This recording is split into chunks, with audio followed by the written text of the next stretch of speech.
तुमको शिक्षा दियो प्रभु अम्मा ठारे एक प्रकार कौन सी योग्यता नहीं बापा तुम्हें कहू बाक्य तुम्हें माने कोठारे मोहर संतुष्ट करिवो हमें प्रभु आमे कौन सी बड़ी नैवेद्य द्वारा संतुष्ट करि पारिबु नाही आमर भंगा अंतकरण प्रभु तुम ध्यान उत्सर्ग करूछु राजा ए नूतन वर्षर ए तृतीय सप्ताह प्रभु आमे जेतन एकत्रित होइछु राजा प्रत्येक जन को तुम्हें नाम धरि भई आशीर्वाद करो गौरव प्रशंसा महिमा गौरव पूजार तुम पाओ आज प्रशंसा करी आगामी समस्त वाक्य को प्रत्येक भाई भाई आम समस्त को तुमरी नाम समर्पण करी अति शीघ्र सुखिबा प्रेममय मधुमय प्रिय प्रभु यीशु ख्रीष्ट को नाम रे प्रार्थना मागुछु हालेलुया प्रेज द लॉर्ड प्रभु गौरव पांतु आसंत हम माने आज ध्यान निमंत आमे वाक्य कथन करिबा आपण माने ताहा पाई परिबे बहुत जनाशुना पर्व आमे माने बहुत समय ताहा शिक्षा करी आसुछु पुनर्बार प्रभु आज मन को कथा कहिया पाई चाहूछंती ताहा आपण माने पाई परिबे प्रकाश वाक्य तारो दुई पर्व तारो 16-17 पद आमे पाठ करिबा प्रकाश वाक्य दुई पर्व 16 एवं 17 पद आमे पाठ करिबा आम मान मध्य भौणी मान अछंती परिवार साहाय्य करिवे आउ आमे माने सुस्थिर भाव में समस्ते श्रवण करिबा पवित्र वाक्य लिखा है आमेन एनो मन परिवर्तन करो नहले आने शीघ्र बंधनी को खलासी तो निकुनिष्ठ खड़ग द्वारा सेमानक संगे युद्ध करिबु मंडली को आत्मा कोन कहंती तार कोन अछि से ताहा सुनु जे जय करे ताहाको आमे गुप्त मान्य देबु जेउ नाम प्राण बचावे ना अन्य किहि जाय नाही एकरे दुर्गम नाम लिखित एक श्वेत पुस्तक ताहा लेबु आमेन हालेलुया आतो तमने वाक्य पर प्रथम प्रार्थना करिबा हम मान को मध्यरु हम मन को दिली भाई अछंती ए समय वाक्य पर प्रार्थना करिबो भाई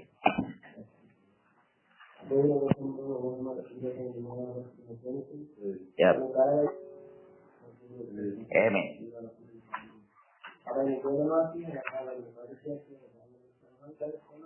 Yep.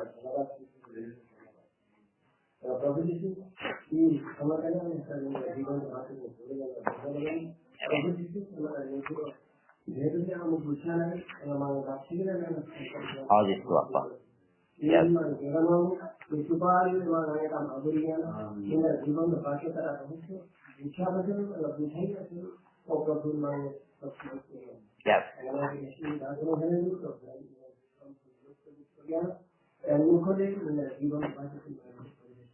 Amen. Amen.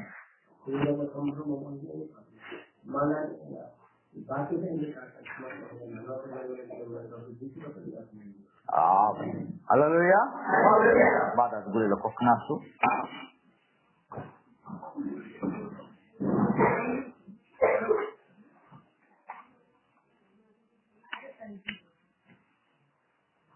प्रभु को महानाम धन्यवाद गौरव हो यो प्रभु जीशु राजा आम आशीर्वाद करी गोटे सप्ताह आम सुस्थ सबल शरीर रखी तांकरी महिमा एवं गौरव करने निमंते आज ए रविवार दिन आउ तांकरी प्रशंसा करते प्रभु आम एकत्रित करियछंती सेतिपाई आमे समस्त आनंदित सुखी हालेलुया प्रेज द लॉर्ड कारण अनेक लोक भाबंती रविवार दिन प्रभु जीशु ही पुनरुत्थित होइछंती बोली किंतु प्रभुंकर पुनरुत्थित द्वारा आमे माने मध्य पुनरुत्थित अछु हालेलुया सेटा तो 2000 वर्ष पूर्व प्रभुंकर घटना ताहा घटी जाई अछि किंतु आम मान को पई पुनरुत्थित दिवस अर्थात आमनक रेजरेक्शन जो आम मान को पई रविवार दिन एक मूल विषय होई थाए hallelujah praise the Lord praise the Lord अल्प समय मो सहित समस्त रहिबे हालेलुया गला थर मु नथिबी मोर प्रिय माने आउ आमनकर भाई माने आउ मंडली चलाइले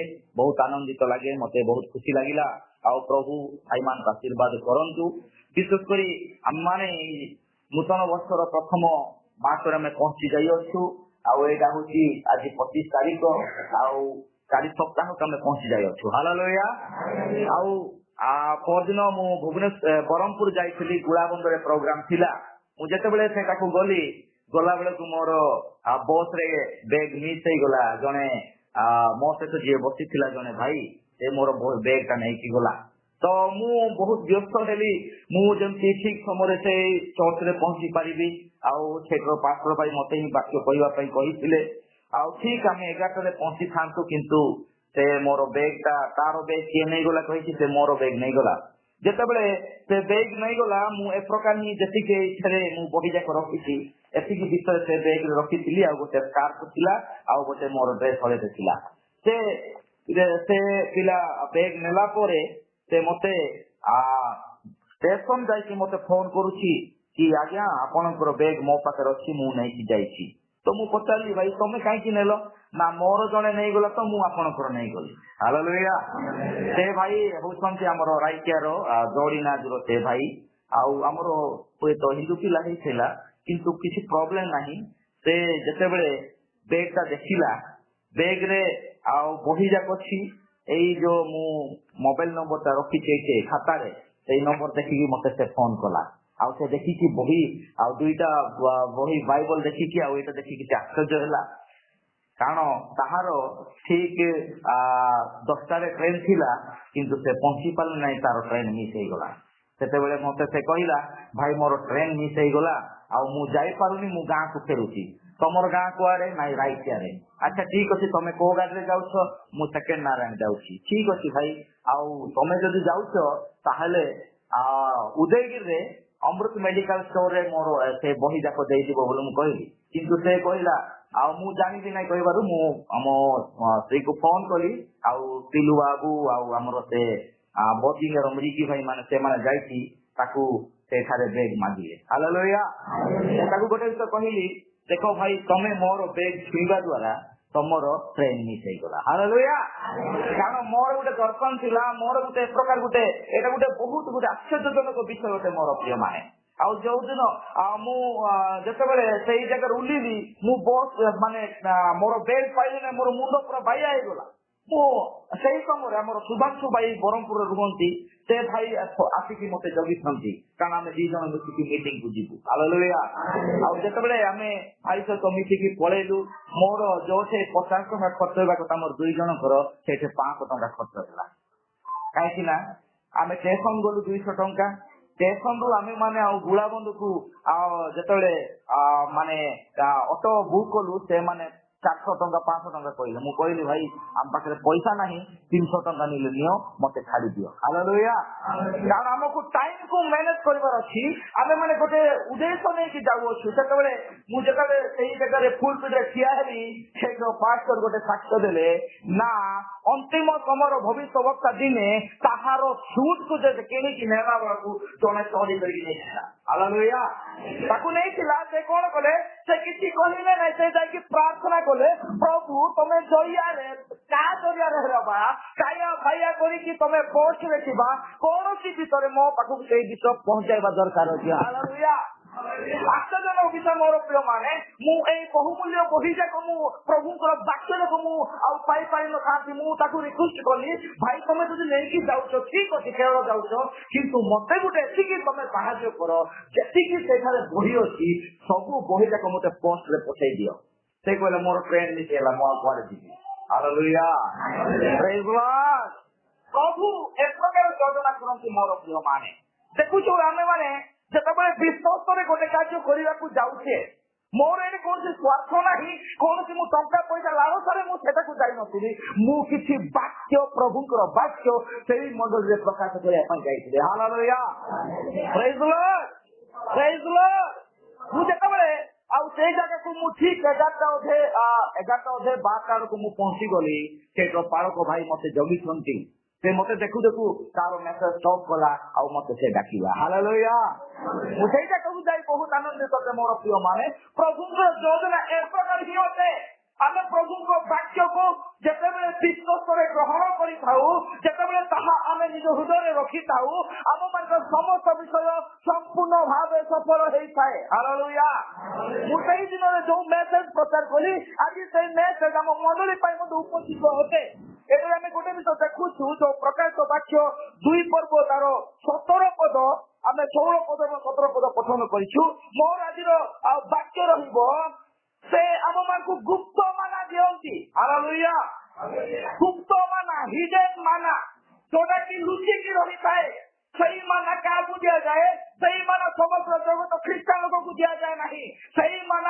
ଅନ୍ତିମ ସମୟର ଭବିଷ୍ୟ ବାକ୍ୟ ଦ୍ୱାରା ବିଶ୍ୱାସ କରିଥିବା ଅନ୍ତିମ ସମୟର କନ୍ୟାକୁ ତାହା ଦିଆଯାଇଥାଏ। ହାଲେଲୁୟା। ପ୍ରେଜ୍ ଦ ଲର୍ଡ। Hallelujah hallelujah. এই গুপ্তমালা কোন হবে আজ আমরা তাহলে জানি এই গুপ্তমালা তাহাই হবে যাহাকে বাক্য ভিতরে লুচিকি রহিଥିବା বাক্য নিহত। হালেলুয়া প্রেজ দ লর্ড প্রেজ দ লর্ড।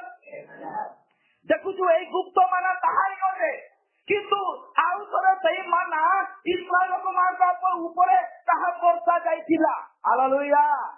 এই ମାନା କିଛି ନୁହଁ, ଏଇଟା କୌଣସି ଆମମାନଙ୍କ ପାଇଁ ଆତ୍ମିକ ଅର୍ଥ ତାହା ବାକ୍ୟ ହିଁ ଅଟେ। ହାଲେଲୁୟା ପ୍ରେଜ୍ ଦ ଲର୍ଡ ହାଲେଲୁୟା।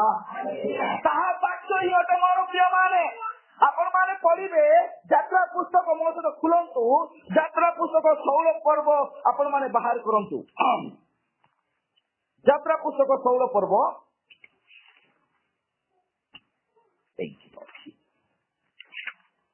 ଆମେମାନେ ଟିକେ ଏକ ପଦରୁ ଟିକେ ପଠନ କରିବା ଭାଇମାନେ। କଲେ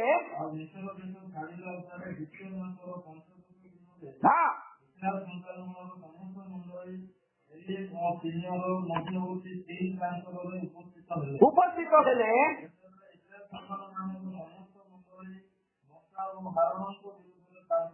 ସେତେବେଳେ ସେମାନେ ମୋଶା ଏବଂ ଆରୋନଙ୍କ ବିରୁଦ୍ଧରେ କଣ କରୁଛନ୍ତି? ଗଜବଟା କରି ସେମାନେ ଅଭିଯୋଗ କରୁଛନ୍ତି। ହାଲେଲୁୟା। ସେତେବେଳେ ଇସ୍ରାଏଲ ସନ୍ତାନଗଣ, ଏଇ ଇସ୍ରାଏଲ ସନ୍ତାନ କିଏ ଅଟନ୍ତି? ଏଇ ଇସ୍ରାଏଲ ସନ୍ତାନର ପ୍ରଭୁଙ୍କର ଆଶୀର୍ବାଦ ସନ୍ତାନ ମାନ ଅଟନ୍ତି। ହାଲେଲୁୟା। ଯୋଉମାନଙ୍କୁ ପ୍ରଭୁ ମିଶର ଫାରୋ ତାଙ୍କ ଶୈତାନ ବନ୍ଧନରୁ ମୁକ୍ତ କରି କିରାର ଦେଶ ଆଶୀର୍ବାଦ ଦେଶକୁ ନେବା ପାଇଁ ସେମାନଙ୍କୁ ଆଉ ପ୍ରସ୍ତୁତ କରାଉଛନ୍ତି। ହାଲେଲୁୟା ପ୍ରେଜ୍ ଦ ଲର୍ଡ। ସେଇ ସମୟର ଇସ୍ରାଏଲ ସନ୍ତାନ ମାନେ ସେଇ ମାନର ଅର୍ଥ ବୁଝି ପାରିଲେ ନାହିଁ। ହାଲେଲୁୟା। କିନ୍ତୁ ଏଇ ସମୟର ସେଇ କିରାନ ସ୍ୱର୍ଗ ରାଜ୍ୟ ଅଧିକାର କରିବା ସମୟ ଅର୍ଥାତ୍ ଅନ୍ତିମ ସମୟର ବିଶ୍ୱାସୀ ମାନେ ଆଜି ଏଇ ମାନର ଅର୍ଥ ବୁଝିପାରିବେ। ହାଲେଲୁୟା ପ୍ରେଜ୍ ଦ ଲର୍ଡ ହାଲେଲୁୟା। ଭାଇ ପଢ ତାପରେ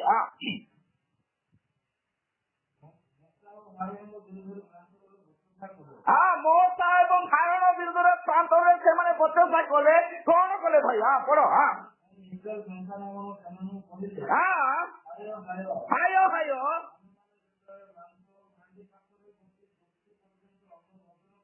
ଆଚ୍ଛା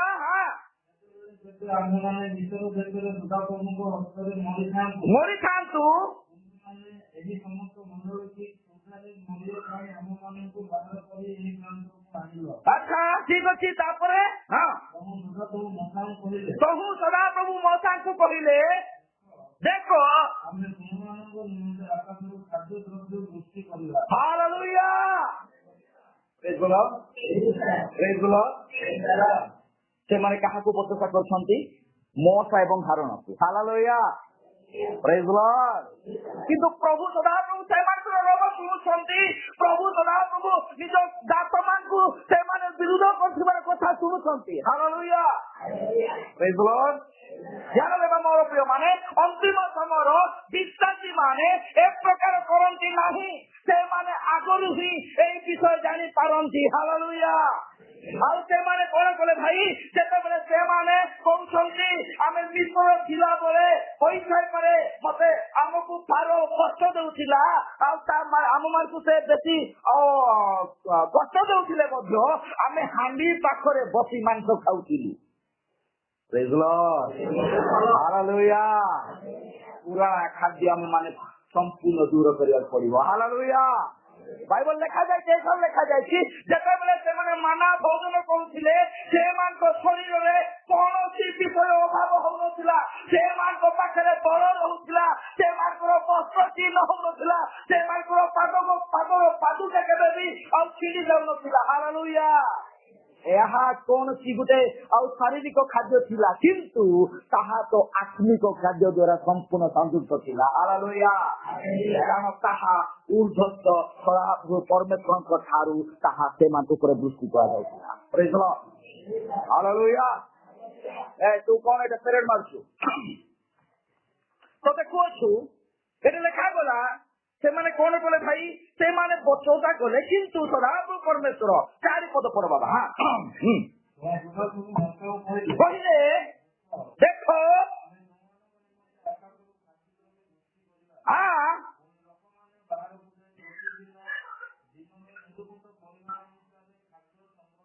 କରିବେ। ଓକେ,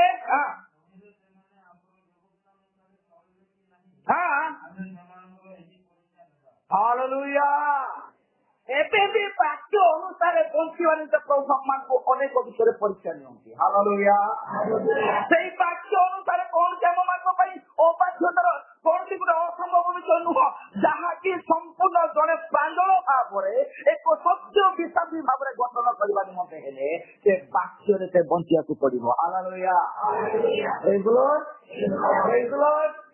ଦେଖୁଛୁ ଏଠାରେ କଣ ହେଇଛି ଘଟଣା, ସେମାନେ କହୁଛନ୍ତି ଆମେ ମାନେ ଏ ପ୍ରକାର ଖାଉଥିଲୁ, ଏ ପ୍ରକାର କରୁଥିଲୁ, ଆଉ ଏଠାରେ ତ କିଛି ନାହିଁ, ଆମେ ମାନେ କିଛି ଖାଇବାକୁ ପାଉନାହୁଁ, କଣ କରିବୁ? ଆରେ ପ୍ରଭୁଙ୍କୁ ତମେ ପରୀକ୍ଷା କରୁଅଛ। ହାଲେଲୁୟା। ପ୍ରେଜ୍ ଦ ଲର୍ଡ। ତାପରେ ଦିନରେ ସେମାନେ ଯାହା ଆଣିଲେ ତାହା ରାନ୍ଧିଲେ ଦିନକୁ ଦିନ ଯାହା ସଂଗ୍ରହ କରନ୍ତି ତାହା 2 ଗୁଣ ହେବ। ସମଗ୍ର ମଶା ଓ ମାନ ଏସବ ସନ୍ତାନମାନଙ୍କୁ କହିଲେ ସଦାପ୍ରଭୁ ଯେ ତୁମମାନଙ୍କୁ ଭିତର ଠାରୁ ବାହାର କରି ଆଣିଲେ ଏହା ତୁମେମାନେ ସନ୍ଧ୍ୟା କାଳରେ ଜାଣିବ। ଏହା ତୁମେମାନେ ସନ୍ଧ୍ୟା କାଳରେ ଜାଣିବ। ହାଲେଲୁୟା। ପ୍ରଭୁଙ୍କ ଉପସ୍ଥିତି ସେଇ ସମୟରେ ସନ୍ଧ୍ୟା କାଳରେ ସେଠାରେ ଉପସ୍ଥିତ ହେଉଥିଲେ। ହାଲେଲୁୟା। ସନ୍ଧ୍ୟା କାଳରେ ସେମାନେ ପ୍ରଭୁଙ୍କ ଉପସ୍ଥିତିକୁ ସେମାନେ ଜାଣିପାରିବେ। ଏହା ମଉସାଙ୍କୁ ଏବଂ ହାରକୁ ସଦାପ୍ରଭୁ ପରମେଶ୍ୱର କହିଲେ। ହାଲେଲୁୟା। 20 ଲକ୍ଷ ଲୋକମାନଙ୍କୁ କହିଲେ ନାହିଁ, ସେଇ 2 ଜଣଙ୍କୁ ପ୍ରଭୁ ମନୋନୀତ କରିଥିଲେ, ସେମାନଙ୍କ ଦ୍ଵାରା ମଣ୍ଡଳୀରେ ସେଇ ବାକ୍ୟକୁ ଚାରଣ କରାଗଲା। ହାଲେଲୁୟା। ଆଜି ଆମମାନଙ୍କୁ ସିଧାସଳଖ ଏହି ବାକ୍ୟ ଆଜି ଆମମାନଙ୍କୁ ମଣ୍ଡଳୀରେ ତାହା ଆମମାନଙ୍କୁ କୁହାଯାଉଅଛି। ପ୍ରେଜ୍ ଦ ଲର୍ଡ। ହାଲେଲୁୟା। ମୁଁ ଯୋଉଟା କି ମାନା, ଏଇ ମାନା ଆମେ ମାନେ ଦେଖିପାରୁଥିଲୁ ଯୋଉ ଇସ୍ରାଏଲ ଲୋକମାନେ ତାହା ଖାଇ ବସିଥିଲେ। ହାଲେଲୁୟା। କିନ୍ତୁ ଆଉ ଗୋଟେ ଗୁପ୍ତ ମାନା ଅଛି, ସେଇ ଗୁପ୍ତ ମାନା ଏହି ସମୟର ବିଶ୍ୱାସୀ ମାନେ ତାହା ପାଇ ସମ୍ପୂର୍ଣ୍ଣ ବିଶ୍ୱାସରେ ପରିପକ୍ୱ ହେଇ ରାଷ୍ଟ୍ରରେ ଯିବା ପାଇଁ ପ୍ରସ୍ତୁତ ଅଛନ୍ତି। ହାଲେଲୁୟା। ପ୍ରେଜ୍ ଦ ଲର୍ଡ। ପଢନ୍ତୁ ଭାଇ। ପ୍ରାତ କାଳରେ ସଦାପ୍ରଭୁଙ୍କର ମହିମା ଦେଖିବ, ଯେହେତୁ ସଦାପ୍ରଭୁଙ୍କ ବିରୁଦ୍ଧରେ ତୁମମାନଙ୍କର ବକ୍ତୃତା ସେ ଶୁଣନ୍ତି। ଠିକ ଅଛି। ତାପରେ ଆମମାନଙ୍କ ବିରୁଦ୍ଧରେ ବକ୍ତୃତା କର। ଆହୁରି ମଉସା କହିଲେ ସଦାପ୍ରଭୁ ସନ୍ଧ୍ୟା କାଳରେ ଭଜନ ନିମନ୍ତେ ତୁମମାନଙ୍କୁ ମାଂସ ଦେବେ। ସଦାପ୍ରଭୁ ସନ୍ଧ୍ୟା କାଳରେ ଭୋଜନ ନିମନ୍ତେ ତୁମମାନଙ୍କୁ ମାଂସ ଦେବେ। ଓ ପ୍ରାପ୍ତ କାଳରେ ତୃପ୍ତି ପର୍ଯ୍ୟନ୍ତ ଅନ୍ନ ଦେବେ। ହାଲେଲୁୟା। ସନ୍ଧ୍ୟା ସମୟରେ ବାଟୋଇ ପକ୍ଷୀ ସେମାନଙ୍କ ପାଖକୁ ଆସୁଥିଲା, ସେମାନେ ତାହା ଧରି ମାରିକି ଖାଉଥିଲେ, କିନ୍ତୁ ପ୍ରାପ୍ତ କାଳ ସକାଳ ସମୟରେ ସେମାନେ ଉଠି କଣ କରୁଥିଲେ, ମାନାକୁ ସାଉଁଟୁଥିଲେ। ହାଲେଲୁୟା। ପ୍ରେଜ୍ ଦ ଲର୍ଡ। କରେକ୍ଟ ନା? ଆପଣ ମାନେ ଘରେ ଯାଇକି ବାଇବଲ ପଢିବେ। ହାଲେଲୁୟା। ଏବେ ଦେଖୁଛୁ ସେମାନେ କହୁଛନ୍ତି, ପ୍ରଭୁ କଣ କହୁଛନ୍ତି, ପ୍ରାତ କାଳ ସକାଳ ସମୟରେ ସମସ୍ତେ ସକାଳ ସମୟ କଣ କରୁଛନ୍ତି, ଅଳସୁଆ ହେଇଥାନ୍ତି, କି ପ୍ରାର୍ଥନା କରିବା ପାଇଁ କିଛି ଆଉ କାହାର ବାଇବଲ ପଢିବା ପାଇଁ ମୋର ଇଚ୍ଛା ନଥାଏ। ସେହି ସମୟରେ ପ୍ରଭୁଙ୍କର ଆଶୀର୍ବାଦ ସଦାସର୍ବଦା ଜଣେ ବିଶ୍ୱାସ ସହିତ ରହିଥାଏ। ହାଲେଲୁୟା। କିନ୍ତୁ ତାହାକୁ ଜୟ କରିବା ନିମନ୍ତେ ଆମ ପାଖରେ ବିଶ୍ୱାସ ଦରକାର ଅଛି। ପ୍ରେଜ୍ ଦ ଲର୍ଡ। ହାଲେଲୁୟା। ତାପରେ ପଢ ଭାଇ।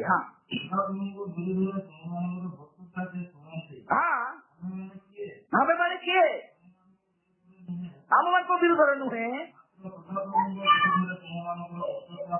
ହାଲେଲୁୟା। ଏହା ଗୁରୁତ୍ୱପୂର୍ଣ୍ଣ ବିଷୟ ମୋର ପ୍ରିୟ ମାନେ। ଆମେ ମାନେ ମଣ୍ଡଳୀର ବିଶ୍ୱାସୀ ମଧ୍ୟରେ ଆମେ ଅଛୁ। କୌଣସି ପାଳକ ପ୍ରଚାରକ ବିରୁଦ୍ଧରେ ଆମେ ପଦେ କହିବା ପୂର୍ବରୁ ଚିନ୍ତା କରିବାକୁ ପଡିବ। ହାଲେଲୁୟା। ତାହା ନୁହଁ, ତାହା ନ ହଉ ଆମ ମୁଖରେ କୌଣସି ପ୍ରକାର ସେ ପ୍ରକାର ନ ବାହାରୁ, ତାହା ବାକ୍ୟ ଆଜି କୁହେ, ତାହା କହିବା ପୂର୍ବରୁ ନିଜର ମୁଖକୁ ପ୍ରଥମେ ଆମେ 10 ଥର ଚିନ୍ତା କରିବାକୁ ପଡିବ। ହାଲେଲୁୟା। ତାହା କାହା ବିରୁଦ୍ଧରେ କୁହାଉଛି ଭାଇ? ମୋ ସାଧାରଣ ସେମାନେ ବିରୋଧ କଲା ବେଳେ କଥା କହୁଥିଲେ, କିନ୍ତୁ ତାହା ତ ସଦାପ୍ରଭୁ ପରମେଶ୍ୱରଙ୍କ ବିରୁଦ୍ଧରେ ସେମାନେ କଥା କହୁଛନ୍ତି। ପ୍ରେଜ୍ ଦ ଲର୍ଡ। ହାଲେଲୁୟା। ହାଲେଲୁୟା। ପ୍ରେଜ୍ ଦ ଲର୍ଡ। এই মানাକୁ ଆଜି ଭୋଜନ କରିବା ପାଇଁ ପ୍ରସ୍ତୁତ ଅଛୁ। ହାଲେଲୁୟା। এই ଗୁପ୍ତ ମାନାକୁ ଧରିବା ପାଇଁ ଆମ ମାନେ ଚିନ୍ତା କରିବାକୁ ପଡିବ କି ପ୍ରକାର ସେଇ ମାନାକୁ ଆମେ ପାଇପାରିବୁ। ହାଲେଲୁୟା। କିନ୍ତୁ ପ୍ରଭୁ ସେମାନଙ୍କ ପାଇଁ ସମ୍ପୂର୍ଣ୍ଣ ଭାବରୁ ସ୍ୱର୍ଗରୁ ବା ଊର୍ଦ୍ଧ୍ୱରୁ ସେଇ ମାନାକୁ ସେ ବର୍ଷାଉଥିଲେ। ତାହା କେତେବେଳେ ରାତ୍ରି ସମୟରେ କଣ କରୁଥିଲା, ସନ୍ଧ୍ୟା ସମୟରେ ବାଟରେ ପକ୍ଷୀ ମାଂସ ସେମାନଙ୍କୁ ଦଉଥିଲେ, ପ୍ରାତ କାଳରେ ସକାଳ ସମୟରେ ମାନାକୁ ବର୍ଷାଉଥିଲେ। ହାଲେଲୁୟା। ତଳକୁ ଲେଖାଯାଇଛି, ପଢ ଭାଇ।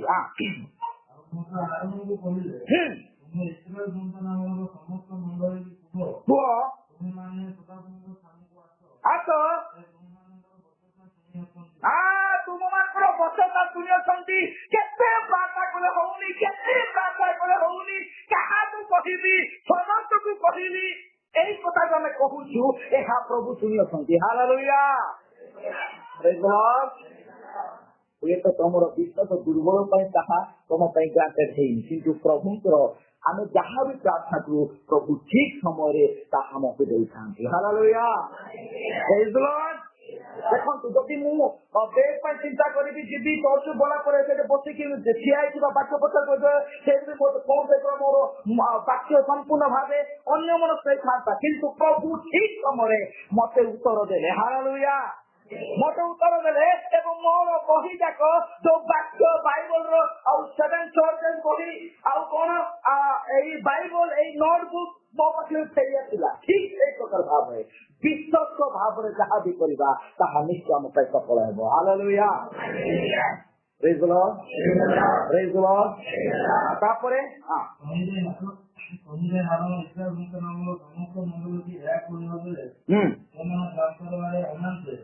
ଦେଖ ମେଘ ସ୍ତମ୍ଭ ମଧ୍ୟରେ ସଦାପ୍ରଭୁଙ୍କ ପ୍ରତାପ ଦେଖାଗଲା। ହାଲେଲୁୟା। ଆଜି ମଧ୍ୟ ସେଇ ମେଘ ସ୍ତମ୍ଭ ଦ୍ୱାରା ପ୍ରଭୁ ଆମମାନଙ୍କ ପାଇଁ ଅନ୍ତିମ ସମୟର ବାକ୍ୟକୁ ସେ ପ୍ରକାଶ କଲେ। ହାଲେଲୁୟା।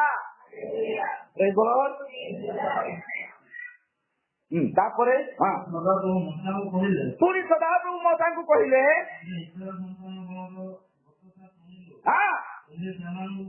କୁହ ତୁମେ ମାନେ ସନ୍ଧ୍ୟା ବେଳେ ମାଂସ ଭୋଜନ କରିବ। ଅର୍ଥାତ ଏହା ଗୋଟେ ମାନା ଥିଲା, ପ୍ରଭୁ ଭୋଜ ସନ୍ଧ୍ୟା ସମୟରେ ହେଇଥାଏ। ହାଲେଲୁୟା। ବାଇବଲ ଲେଖାଯାଇଛି, କିନ୍ତୁ ଲୋକମାନେ ସମସ୍ତେ ତାହା ଦିନ ବେଳେ କରନ୍ତି। ଏହା ହଉଛି ଗୋଟେ ମାନା। ହାଲେଲୁୟା। ଏହା ହଉଛି ସେ ଗୁପ୍ତ ମାନା। ଆମେ ମାନେ ତାହା ଗୁପ୍ତ ମାନା ପାଇପାରିଛୁ। ଅନ୍ତିମ ସମୟ ବିଶ୍ୱାସ ମାନେ ତାହା ସନ୍ଧ୍ୟା ସମୟରେ ହିଁ ସବୁ ଭୋଜନ ନିଅନ୍ତି। ହାଲେଲୁୟା। ଯେତେବେଳେ ଆମର ପ୍ରଥମ ସପ୍ତାହ ଯେତେବେଳେ ଆସେ, ମୁଁ କଣ କରେ, ଗୋଟେ ଅଲଗା ଚର୍ଚ୍ଚକୁ ମୁଁ ଯାଏ। ଏଇ ଗଲାଥର ମୁଁ ବାଲୁପାଣ୍ଡେ ଚର୍ଚ୍ଚକୁ ଯାଇଥିଲି। ଆଉ ମୁଁ ତ କାହାକୁ କିଛି ନ କହିକି ବସି ଯାଇଛି ସେଇଠି। ମତେ ଆଉ ସେମାନେ କଣ ବାକ୍ୟ କହିବା ପାଇଁ ଦେବେ କି, ଖାଲି ମତେ ଗୀତ ଗାଇବା ପାଇଁ ଡାକିଲେ। ତାପରେ ମୁଁ କହିଲି, ଆଜି ଆମର ପ୍ରଭୁ ଯୋଉ ଉପାସନା ଅଛି, ଆମର ସନ୍ଧ୍ୟା ସମୟରେ ପ୍ରଭୁ ହୁଏ। ସେତେବେଳେ ସେମାନେ ମୁହଁ ଦେଖା ଦେଇକି ହୁଅନ୍ତି, କାରଣ ଏହି ମାନା ଏହି ବାକ୍ୟ ସେମାନଙ୍କ ପାଇଁ ଗୁପ୍ତ ହେଇକି ଅଛି। ହାଲେଲୁୟା। କିନ୍ତୁ ଆମମାନଙ୍କ ପାଇଁ ତାହା ରିଭିଲ୍ ହେଇଛି। କେତେବେଳେ ରିଭିଲ୍ ହେଲା? ପ୍ରଭୁ ଅନ୍ତିମ ସମୟର ଭବିଷ୍ୟ ବକ୍ତା ଦ୍ୱାରା ତାହା ରିଭିଲ୍ କଲେ। ହାଲେଲୁୟା। ଆମେ ମାନେ ମଧ୍ୟ ଶେଷ ସମୟରେ ସେଇ ପ୍ରକାର ଆମେ କରିବାକୁ ପଡିବ।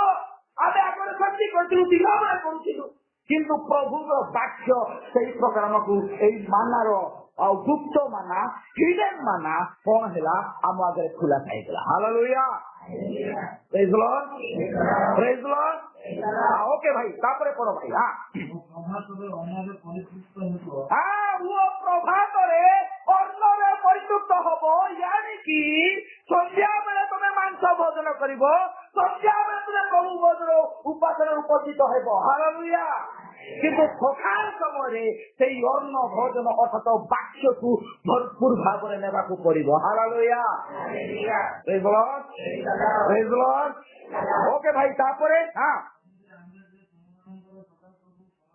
ତହିଁରେ ଆମେ ଯେ ତୁମମାନଙ୍କର ସଦାପ୍ରଭୁ ପରମେଶ୍ୱର, ତୁମମାନଙ୍କର ଉଦ୍ଧାର କର୍ତ୍ତା, ତୁମମାନଙ୍କର ଏକମାତ୍ର ପରିତ୍ରାଣ କର୍ତ୍ତା, ଏହା ଜ୍ଞାତ ହେବ। କେବେ? କେବେ? ଯେତେବେଳେ ସେଇ ବିଷୟ ପାଇବ। ହାଲେଲୁୟା। କିନ୍ତୁ ବାକ୍ୟ କୁହେ, ଧନ୍ୟ ସେମାନଙ୍କର ଚକ୍ଷୁ, ଧନ୍ୟ ସେମାନଙ୍କର କର୍ଣ୍ଣ, ସେମାନେ ନ ଦେଖି ନ ଜାଣି ବିଶ୍ୱାସ କରନ୍ତି। ହାଲେଲୁୟା। ଭାଇମାନେ କୁହନ୍ତୁ ନାହିଁ ହାଲେଲୁୟା। ଧନ୍ୟ ସେମାନଙ୍କର ଚକ୍ଷୁ, ଧନ୍ୟ ସେମାନଙ୍କର କର୍ଣ୍ଣ। ଧନ୍ୟ ବୋଲେ କିଏ ସେ? କାହାକୁ ଏଇଟା କୁହାଯାଉଛି? ଏହି ସମୟର ବିଶ୍ୱାସୀ ମାନଙ୍କୁ। ହାଲେଲୁୟା। ଏହି ସମୟର ବିଶ୍ୱାସୀ ଯିଏକି ରାଷ୍ଟ୍ର ପାଇଁ ପ୍ରସ୍ତୁତ ଅଟେ ମୋର ପ୍ରିୟମାନେ। ହାଲେଲୁୟା।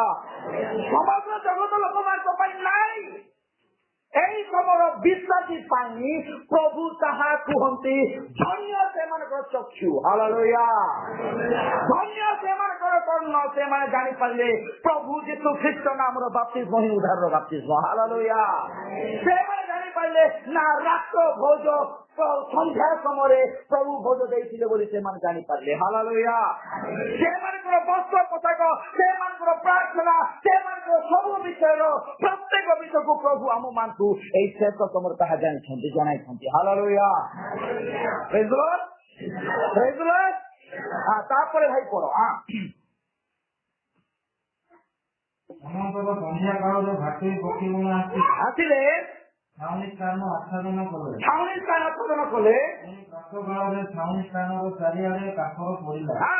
ଏଉକାରେ ପତିତ କାଠର ଉଦ୍ଧଗତ ହେଲାରୁ ଭୂମିଷ୍ଠ କାଠର ପରି ଗୋଲାକାର କ୍ଷୁଦ୍ର ଦ୍ରବ୍ୟ ପ୍ରାନ୍ତର ଉପରେ ପଡି ରହିଲା।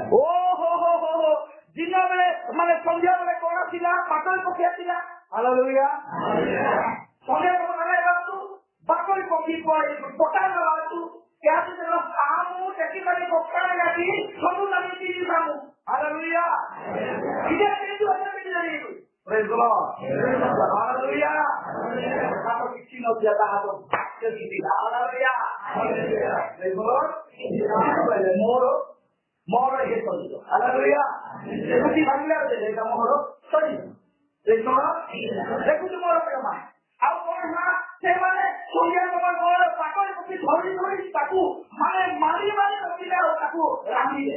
ଆଉ ସକାଳୁ ଯେତେବେଳେ ଉଠିଲେ ଉପରୁ ମାନେ ଶିଶିର ପରି ଅର୍ଥାତ କୁହୁଡ଼ି ଆସି ଯେମିତି ଗୋଟେ ଜାଗାରେ ଆଉ ତାହା ଇଏ କରିଦେବ ଆଉ ଛିଞ୍ଚିଦେବ ଆଉ ସେଇଟା ଉଦା ହେଇକି ଥିବ। ଆଉ ଯେତେବେଳେ ଆପଣ ମାନେ ଘାସରେ ଦେଖିବେ ତାହା ଗୋଟେ ଟୁପା କରି ଘାସରେ ଥିବ। ହାଲେଲୁୟା। ଏଇଟା କୌଣସି ଗୋଟେ ପାଣି ନଥିଲା କିମ୍ବା ଶିଶିର ନଥିଲା, ଏହା ତ ସେଇ ଖାଦ୍ୟ ଥିଲା। ହାଲେଲୁୟା। ଏହା ତ ସେଇ ଗୁପ୍ତ ମାନ ଥିଲା ମୋର ପ୍ରିୟ ମାନେ। ପ୍ରେଜ୍ ଦ ଲର୍ଡ। ହାଲେଲୁୟା। ସେଇ ଗୁପ୍ତ ମାନ ସେମାନେ ପାଇବେ ଯୋଉମାନେ ଜୟ କରନ୍ତି। ସେମାନଙ୍କୁ ଆମେ କଣ ଦେବୁ? ଗୁପ୍ତ ମାନ ଦେବୁ। ହାଲେଲୁୟା। এই প্রকাশ বাক্য 2 পর্ব 17 পদ 3টা বিষয় প্রভু କହିଛନ୍ତି। ଗୋଟେ ହେଲା ଗୁପ୍ତ ମାନ, ଆଉ ଗୋଟେ ହେଲା ନୂତନ ନାମ, ଆଉ ଗୋଟେ ଶ୍ଵେତ ବସ୍ତ୍ର। ହାଲେଲୁୟା।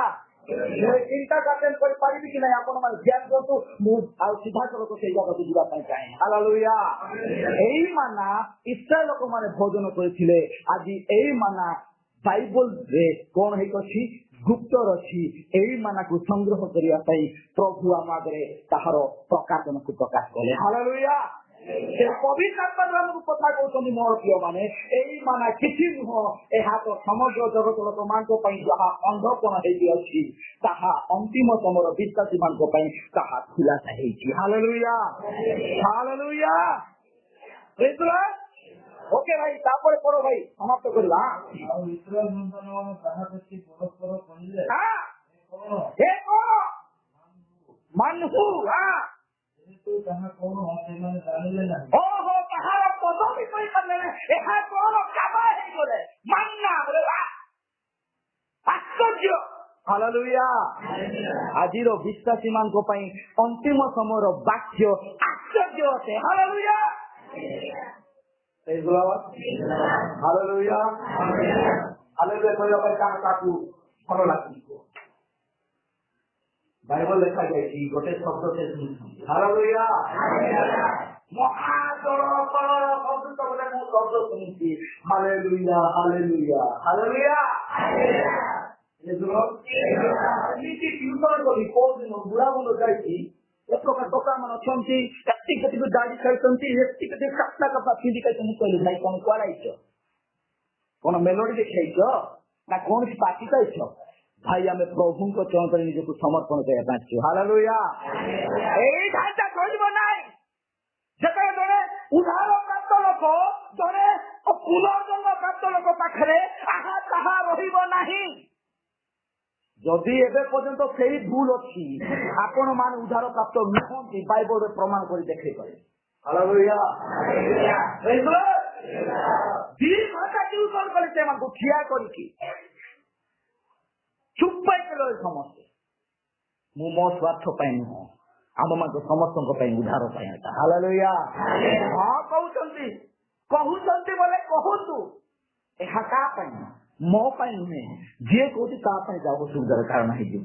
ହାଲେଲୁୟା। ପ୍ରେଜ୍ ଦ ଲର୍ଡ, ପ୍ରେଜ୍ ଦ ଲର୍ଡ। ତମେ କୌଣସି ଗୋଟେ ଭୋଜିକୁ ଗଲେ ଭଲ ସୁଟ୍ ବୁଟ୍ ପିନ୍ଧିକି ଯିବ, ଏଇଠୁ କହିଲେ ଦରିଦ୍ର ମାନଙ୍କ ପାଇଁ ଗୋଟେ ଇଏଟା ପିନ୍ଧିକି ଆସିବ, ସେଇ ପ୍ରକାର ହବ ନାହିଁ। ଯେ ଭୋଜି କରିବା ସଂଗ୍ରହ କରିବା ଲୋକ ପ୍ରଭୁ ଆଶୀର୍ବାଦ କରିଛନ୍ତି ତାହା ହେଇଛି।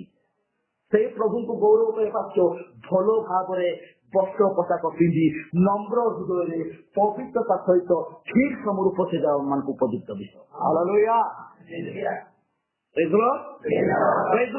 ମୁଁ ସମସ୍ତଙ୍କୁ କୁହେ, ଏହା କୌଣସି ଆମମାନଙ୍କର ଏଇଟା କୌଣସି ଏଇଟା ବିରୁଦ୍ଧ କାରଣ ନୁହଁ, ବାକ୍ୟକୁ ପାଳନ କରିବା ଆମମାନେ। ମୁଁ ସେଦିନ ସେ ଭାଇମାନଙ୍କୁ କହିଲି, ଭାଇ ଦେଖ ମତେ କ୍ଷମା କରିବେ, ଏବେ ଯୋଉଟା କି ମତେ ଆମକୁ ଗାଳି କରିବା ପାଇଁ ନାଇଁ, ମୁଁ ଗାଳି କରିବା ପାଇଁ ମୋର ତମେ ହଉଛ ମୋର ଭାଇମାନେ। ହାଲେଲୁୟା। ତମେ ହଉଛ ମୋର ଭାଇମାନେ। ମୁଁ ମୋ ଭାଇମାନଙ୍କୁ ମୋ ମୁଖର ବାକ୍ୟ କହି ପ୍ରଭୁ ଉଦ୍ଧାର କରିବା ପାଇଁ ଚାହାନ୍ତି। ଧ୍ୟାନ ଦେବା। ଯଦି ହେଇପାରିନି ନେକ୍ସଟ ଦିନ ମାନଙ୍କର ଆମେ ସେମିତି କରିକି ବଞ୍ଚିବାକୁ ପଡିବ। ହାଲେଲୁୟା। କେବେ ବି ଚିନ୍ତା କରନ୍ତୁ, ଉପାସନା ଗଲା ମାନେ ଏତିକି ଫୁଲ ସାର୍ ପିନ୍ଧିକି ବିଶ୍ୱାସ ହାଲେଲୁୟା। କିଏ କରିନି ତାକୁ ବିନା କରିନି ଭାଇ, ବାକ୍ୟ ହାଲେଲୁୟା। ସମସ୍ତେ ଭାଇରେ ଭାଇ ସମ୍ମାନ ଆଶୀର୍ବାଦ କରନ୍ତୁ। ହାଲେଲୁୟା। ଓକେ ଭାଇ ପଢନ୍ତୁ ଭାଇ। ତାପରେ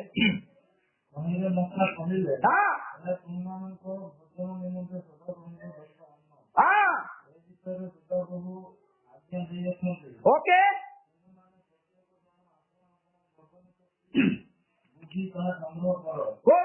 ଏଇଟା କଣ? ଆପଣ ନିମନ୍ତେ ଭୋଜନ ଶକ୍ତି ବୁଝି ତାହା ସଂଗ୍ରହ କର। ଆଗରେ ସାଉଁଟିକି ରଖ ନାହିଁ ସେଠି ଭିତରେ। ହାଲେଲୁୟା। ପରିତ୍ରାଣ ସାଉଁଟିକି ମୋ ପିଲା ପାଇଁ, ମୋ ପୁଅ ପାଇଁ, ମୋ ନାତି ପାଇଁ ରଖିବା, ଏହା ପରିତ୍ରାଣ କେବେ ବି ସେ ପ୍ରକାର ରୁହେ ନାହିଁ। ହାଲେଲୁୟା। ବାକ୍ୟ ମୁଁ ଶୁଣିଲି ବୋଲି ମୁଁ ମଧ୍ୟ ସେଇ ବାକ୍ୟକୁ କଣ କରିବି, ତାହା ସବୁଦିନ ସାଉଁଟିବାକୁ ପ୍ରସ୍ତୁତ କରିବି। ହାଲେଲୁୟା। ସେମାନେ କଣ କରୁଥିଲେ, ସବୁଦିନ ସାଉଁଟୁଥିଲେ ନାଇଁ କି? ଏବେ ଦେଖିବେ ଏଇଟା ଗୋଟେ ବିଷୟ ଲେଖାଯାଇଛି, ସେମାନେ ସାଉଁଟିଲେ ସବୁଦିନ ସାଉଁଟିଲେ, କିନ୍ତୁ ଗୋଟେ ବିଷୟ ହେଇଗଲା, ଯେତେବେଳେ ମାନାକୁ ବନ୍ଦ କରାଗଲା ତଳକୁ ଫାଟ୍ ପଡିବା। ଭାଇ ପଢ ଭାଇ।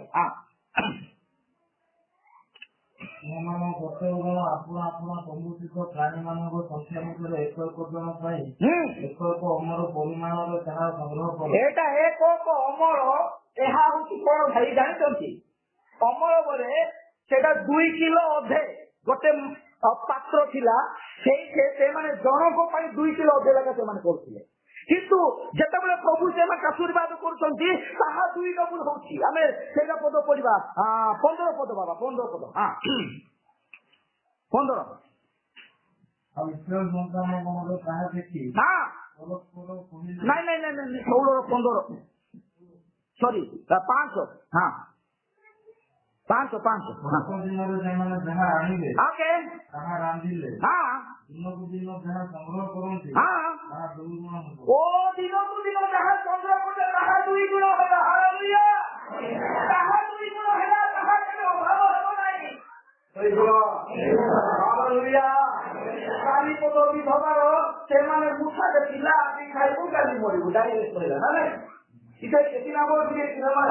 ଗୋଟେ ମୁଠାରେ ପଇସା ଅଛି, ଆଜି ଖାଇବୁ କାଲିଠୁ ମରିବୁ, ଆଉ ମିଳିବ ନାହିଁ। ସମସ୍ତ ଆଉ ଦେଶରେ ଦୁର୍ଭିକ୍ଷ ହେଇଛି, ଆମେ କଣ କରିବୁ? ହାଲେଲୁୟା। ବିଶ୍ୱାସ କରେ ପ୍ରଥମେ ମୋ ପାଇଁ ଗୋଟେ ଛୁଟିଆ ପିଠାଟେ କରିକି ଆଣେ। ହାଲେଲୁୟା। ତାହାର ମଇଦା ପାତ୍ର ଉଛୁଳି ପଇଲା, ତାହାର 2 ଗୁଣ ତୈଳରେ ପରିପୂର୍ଣ୍ଣ ଥିଲା, ତାହା ପ୍ରଭୁଙ୍କର ଉପସ୍ଥିତି ସେ ଘରେ ଥିଲା, ପ୍ରଭୁଙ୍କର ଭବିଷ୍ୟ ବକ୍ତାଙ୍କ ଦ୍ଵାରା ତାହା କାର୍ଯ୍ୟ ସଫଳ ହେଲା। ହାଲେଲୁୟା। ଏମାନେ ଯେତେବେଳେ ସାଉଣ୍ଡୁଛନ୍ତି କରୁଛନ୍ତି ଆଉ ସେମାନେ ସବୁଦିନ ସକାଳେ ଉଠୁଛନ୍ତି ତାହାକୁ ସାଙ୍ଗିକି ସେମାନେ ରଖୁଛନ୍ତି। ସେଇ ଯୋଉ ଅମର ଲେଖା ହେଇଛି ଯୋଉଟା କି ସେମାନେ ରଖିବା ପାତ୍ର ସେଇ ଯୋଉ ଆଣିବା ପାତ୍ର ତାହା 2 କିଲୋ ଅଧେର ସେଇଟା ଆଉ ତାର ମାନେ ଇଏଟା ମୁଁ କାଲି ଏଇଟାକୁ ମୁଁ ଲେଖୁଥିଲି ସେଇଟା ଲେଖା କୁହାଯାଏ ଏଫା ଯୋଉଟା ଅଇଫା ହଉଛି 22 କିଲୋର ଗୋଟେ ଜାଗା ଅଇଫା। ଆଉ ଅଇଫାରୁ ଯଦି 10 ଭାଗ ଯଦି ଅଇଫାରେ ଥିବା ଜିନିଷ 10 ଭାଗ କରାଯାଏ ଗୋଟେ ଭାଗର ସେଇ ଅମରା। ହାଲେଲୁୟା। କଣ ଲେଖା ହେଇଛି? ଅମର ଯୋଉଟା କି ଅମରା ଯୋଉ ଇଏଟା ଯୋଉ ପାତ୍ରଟା ଯୋଉମାନେ କି ସେ ମାନା ସଂଗ୍ରହ କରୁଥିଲେ ସେମାନେ ସେଇଠି ମାପିକି ଆଣୁଥିଲେ। Hallelujah hallelujah.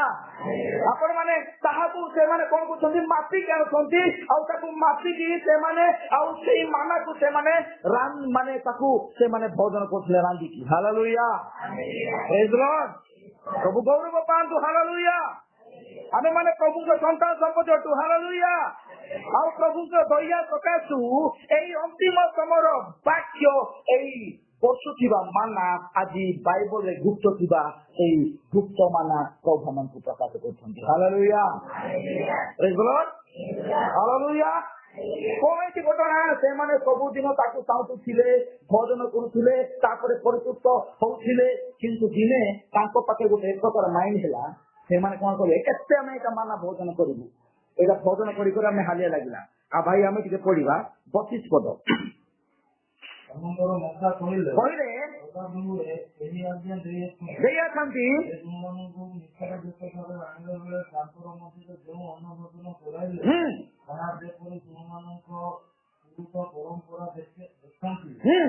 ଯେହେତୁ ସେମାନଙ୍କ ନିମନ୍ତେ ଏକ ଓମର ପରିମାଣ ମାନା ରଖ। ଏଇ ମାନାକୁ କଣ କର? ସିନ୍ଧୁକ ମଧ୍ୟରେ ରଖିବା ପାଇଁ ତାକୁ ତମେ ସଂଗ୍ରହ କର। ହାଲେଲୁୟା। କାରଣ ୟା ପରେ ସେ ମାନା ପାଇବେ ନାହିଁ କାରଣ ସେମାନେ ପୁରୁଣା ଅନ୍ନକୁ ଭୋଜନ କରିବା ପାଇଁ ଯାଉଛନ୍ତି। ୟାନିକି ଏଇ ସମୟର ମେସେଜ ପୁରୁଣା ନୁହଁ ଏଇ ସମୟର ମେସେଜ ନୂଆ ଅଟେ ସବୁଦିନ ବସୁଥିବା ମାନା ଅଟେ। ହାଲେଲୁୟା ପ୍ରେଜ୍ ଦ ଲର୍ଡ ପ୍ରେଜ୍ ଦ ଲର୍ଡ। ଓକେ ଠିକ ଅଛି। ଏଇ ବିଷୟ ସେମାନେ ପାଇଲେ ତାହାକୁ ସେମାନେ ସାଉଁଟିଲେ ସାଉଁଟି ସେମାନେ ଖାଉଛନ୍ତି କିନ୍ତୁ ଦିନେ କଣ ହେଲା ମାନା ସେମାନଙ୍କ ଆଗରେ କଣ ହେଇଗଲା ବନ୍ଦ ହେଇଗଲା। ହାଲେଲୁୟା। ସେତେବେଳେ ସେମାନେ ଆଉ ମାନା ପାଇଲେ ନାହିଁ। ପ୍ରେଜ୍ ଦ ଲର୍ଡ। ଯେତେବେଳେ ମାନା ବନ୍ଦ ହେଲା ସେମାନଙ୍କର କିଣାନ ଦେଶ ପ୍ରବେଶ କରିବାର ମଧ୍ୟ ପଥ ବନ୍ଦ ହେଲା। ହାଲେଲୁୟା। କଣ ପାଇଁ? କାରଣ ସେମାନଙ୍କର ଅବାଧ୍ୟତା ସେମାନଙ୍କର ଅବିଶ୍ୱାସ ହିଁ ତାହାକୁ ବିନାଶ କରିଥିଲା। ହାଲେଲୁୟା। ଆଜି ମଧ୍ୟ ଏଇ ବାକ୍ୟକୁ ଲୋକମାନେ ଜାଣିପାରନ୍ତି ନାହିଁ ଏଇ ବାକ୍ୟକୁ ଲୋକମାନେ ବୁଝିପାରନ୍ତି ନାହିଁ। ଏହା କଣ ଅଟେ? ଯୋହନ ପୁସ୍ତକ 6 ପର୍ବ 47 ଏବଂ 47 ପଦ ଠାରୁ ଆମେ 51 ପଦ ପର୍ଯ୍ୟନ୍ତ ପାଠ କରିବା। ଏଠାରେ ସେଇ ଗୁପ୍ତ ମାନାକୁ ପ୍ରକାଶ କରୁଛନ୍ତି ପ୍ରଭୁ। ହାଲେଲୁୟା। ବଡ ଭାଇ ବାବୁ ଯୋହନ ପୁସ୍ତକ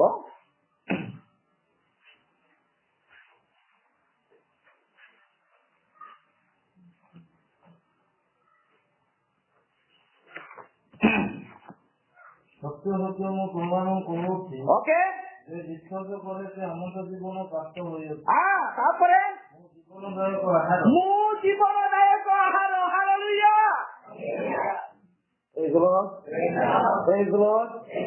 ସେ କଣ କହିଲେ? ମୁଁ ଜୀବନଦାୟକ ଆହାର। ହାଲେଲୁୟା। ଯେତେବେଳେ ଏଇ ବିଷୟ କହିଲେ ଲୋକମାନେ ଇଏ ବାଇଆଟା କେମିତି ତାଙ୍କର ମାଂସ ଆମକୁ ଖାଇବାକୁ ଦେବ? ପ୍ରେଜ୍ ଦ ଲର୍ଡ। ହାଲେଲୁୟା।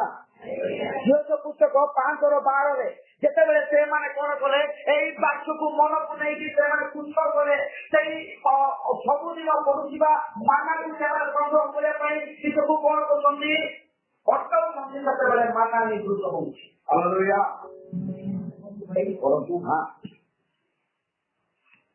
ମାମା ବାଇବଲ ନାହିଁ ପଢ ଝିଅ ପୁସ୍ତକ 5:12 ଓକେ। ପରଦିନ ଦେଖ କଣ ହେଲା ଭାଇ? ପୁରାତନ ଶସ୍ୟ ଆଜି ପର୍ଯ୍ୟନ୍ତ ଗାଈ ଗିର୍ଜାକୁ ଯାଉଥିବା ଘରକୁ ଯାଉଥିବା ଡିସେମ୍ବର 25 ନାଚ ଗୀତ କରି ଡ୍ରେସ୍ ପିନ୍ଧୁଥିବା ଖାଲି ଚାଲୁଥିବ ଏଟା ଗଣତି ଚାଲୁଥିବ ପୁରାତନ କିନ୍ତୁ ନୂତନ ଭାବରେ ନିଜକୁ ଏଇ ବାକ୍ୟ ବାକ୍ୟ ଦ୍ୱାରା ପ୍ରସ୍ତୁତ କରିବା ନାହିଁ ତାହେଲେ ତ ଆମେ ସେ ଜିନିଷ ପାଇପାରିବା ନାହିଁ। ହାଲେଲୁୟା। ପ୍ରେଜ୍ ଦ ଲର୍ଡ। କଣ ହେଲା ନା ସେମାନେ ପୁରୁଣା ଶସ୍ୟ ଭୋଜନ କରିବା ପରେ ମାନା ବନ୍ଦ ହେଲା। ହାଲେଲୁୟା। ଓକେ ଠିକ ଅଛି ଆମେ ସେ ଜହନ ପୁସ୍ତକକୁ ଯିବା। ବାବା ତୁମମାନଙ୍କର ପିତୃପୁରୁଷ ପ୍ରାତଃରେ ମାନା ଭୋଜନ କରି ମୃତ୍ୟୁଭୋଗ କଲେ। ମାନା ଭୋଜନ କରିଲେ ସତ କିନ୍ତୁ ସେଇ ମାନାକୁ ସେମାନେ ଜାଣିପାରିଲେ ନାହିଁ। ହାଲେଲୁୟା। ପ୍ରେଜ୍ ଦ ଲର୍ଡ। ପ୍ରେଜ୍ ଦ ଲର୍ଡ। ଜାଣିପାରିଲେ ନାହିଁ ଏହି ମାନା ପ୍ରଭୁଙ୍କର ଆଦେଶ ପ୍ରଭୁଙ୍କର ବାକ୍ୟ ବୋଲି ସେମାନେ ବୁଝିପାରିଲେ ନାହିଁ। ହାଲେଲୁୟା। ଆଉ କିନ୍ତୁ ସେମାନେ ମାନା ଭୋଜନ କରି ମଧ୍ୟ ମୃତ୍ୟୁଭୋଗ କଲେ। ଆମେ ବାକ୍ୟକୁ ଗାଉଥିବା ଗୁଣୁଥିବା କିନ୍ତୁ ବାକ୍ୟ ଆଧାରିତ ଶିକ୍ଷାରେ ଯଦି ବଞ୍ଚୁ ନଥିବା ତାହେଲେ କୌଣସି ଲାଭ ନାହିଁ। ହାଲେଲୁୟା। ପ୍ରେଜ୍ ଦ ଲର୍ଡ। ପ୍ରେଜ୍ ଦ ଲର୍ଡ। ଆଜି ଜଣେ ଖମିର ବହୁତ ମଇଦାକୁ ବିନଷ୍ଟ କରେ। ଜଣେ ଫେସବୁକରେ ମେସେଜ ଛାଡ଼ିଲା, ମୁଁ ଲେଖିଦେଲି, ସେ କହୁଛି ହଁ ହଁ ଭାଇ ଏଇ କାହାଣୀ ଗୋଟେ ବହୁତ ଭଲ। ମୁଁ କହିଲି କାହାଣୀ ନୁହଁ, ସେଇଟା କାହାଣୀ କି? କେତେ ଜଣ ଜାଣିଛନ୍ତି? ହାଲେଲୁୟା। ଏଇଟା କାହାଣୀ କି? ଖମିର ଅର୍ଥ କଣ? ସାଧୁକି ଫାରୁସୀ ମାନଙ୍କର ଶିକ୍ଷା। ହାଲେଲୁୟା। ଯାହାକି ନିଜର ମତ ସିଦ୍ଧାନ୍ତ ଏମିତି କଲେ ହବ। ଏଇଟା ହଉଛି ସାଧୁକି ଫାରୁସୀ ମାନଙ୍କର ଶିକ୍ଷା। ପ୍ରଭୁ ଯୀଶୁ ଠିକ ଆମର ବାପ୍ତିସ୍ମ ପାପ କ୍ଷମା କରିପାରେ କିନ୍ତୁ ସେମାନେ କଣ କଲେ? ସାଧୁକି ଫାରୁସୀ ମାନେ ଅର୍ଥାତ ବଡ ବଡ ଲିଡର ମାନେ ବଡ ବଡ ଫାଦର ମାନେ ସେମାନେ କଣ କଲେ? ଆରେ ଯୀଶୁ ପରା କହିଲେ ପିତା ପୁତ୍ର ପବିତ୍ର ନାମରେ ବାପ୍ତିସ୍ମ ଦିଅ ବୋଲି। ହାଲେଲୁୟା। ତାପରେ ଆରମ୍ଭ କଲେ ସେମାନେ। ଏହା ସେଇ ସାଧୁକି ଫାରୁସୀ ମାନଙ୍କର ଶିକ୍ଷା। ହାଲେଲୁୟା। କିନ୍ତୁ ଆମେ ମାନେ ଜାଣିଛୁ ପ୍ରଭୁ ଯୀଶୁ ଖ୍ରୀଷ୍ଟ ନାମରେ ବାପ୍ତିସ୍ମ ନେବା ସଠିକ ଠିକ ଏବଂ ସମ୍ପୂର୍ଣ୍ଣ କରିଥିବା ବାକ୍ୟ ହିଁ ଅଟେ। ହାଲେଲୁୟା। ଓକେ ଭାଇ ପଢ ତାପରେ। ଏହି ଯେପରି ଭୋଜନ କରି ମୃତ୍ୟୁଭୋଗ ନ କରେ ପରେ ନିମନ୍ତେ ସ୍ୱର୍ଗରୁ ଅପସାରଣ କରିବା ଆହାର ଏହି ଅଟେ। ଓ ହାଲେଲୁୟା। କେତେବେଳେ ସେ କହୁଛନ୍ତି? ଯେତେବେଳେ ସେମାନଙ୍କୁ ସେଇ ଆହାର ଦେଉଛନ୍ତି, ଯେତେବେଳେ ସେ ନିଜେ ତାହା ଆଉ ମୁଁ ସେହି ଜୀବନରେ କାହାର ବୋଲି ସେ କହୁଛନ୍ତି। ହାଲେଲୁୟା।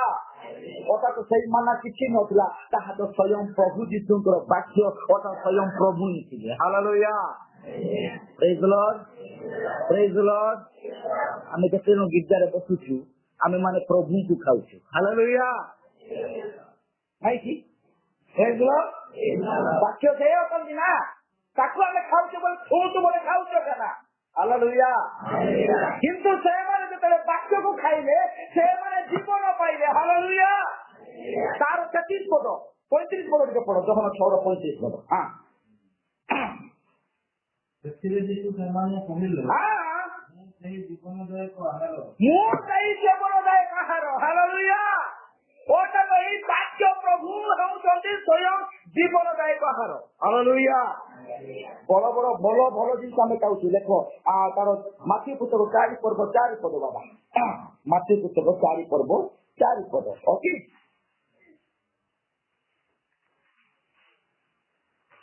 କିନ୍ତୁ ସେ ଉତ୍ତର ଦେଲେ ଲେଖା ଅଛି ବାକ୍ୟ ଦ୍ୱାରା ସେ କହୁଛନ୍ତି ଲେଖା ଅଛି ମନୁଷ୍ୟ କେବଳ ରୋଟିରେ ବଞ୍ଚେ ନାହିଁ। ସାନ ବେଳଠୁ ପ୍ରଭୁ ସେଇ ବାକ୍ୟକୁ ଧ୍ୟାନ କରୁଥିଲେ। ହାଲେଲୁୟା। କେତେବେଳେ ଶୈତାନ ଯାଇ କହୁଛନ୍ତି ନେ ରୋଟି ଏବେ କରି ଖା, ଲେଖା ଅଛି ମନୁଷ୍ୟ କେବଳ କେବେ ରୁଟିରେ ବଞ୍ଚେ ନାହିଁ। ହାଲେଲୁୟା। ଆମେ ପଢିବା ଦ୍ୱିତୀୟ ବିବରଣୀ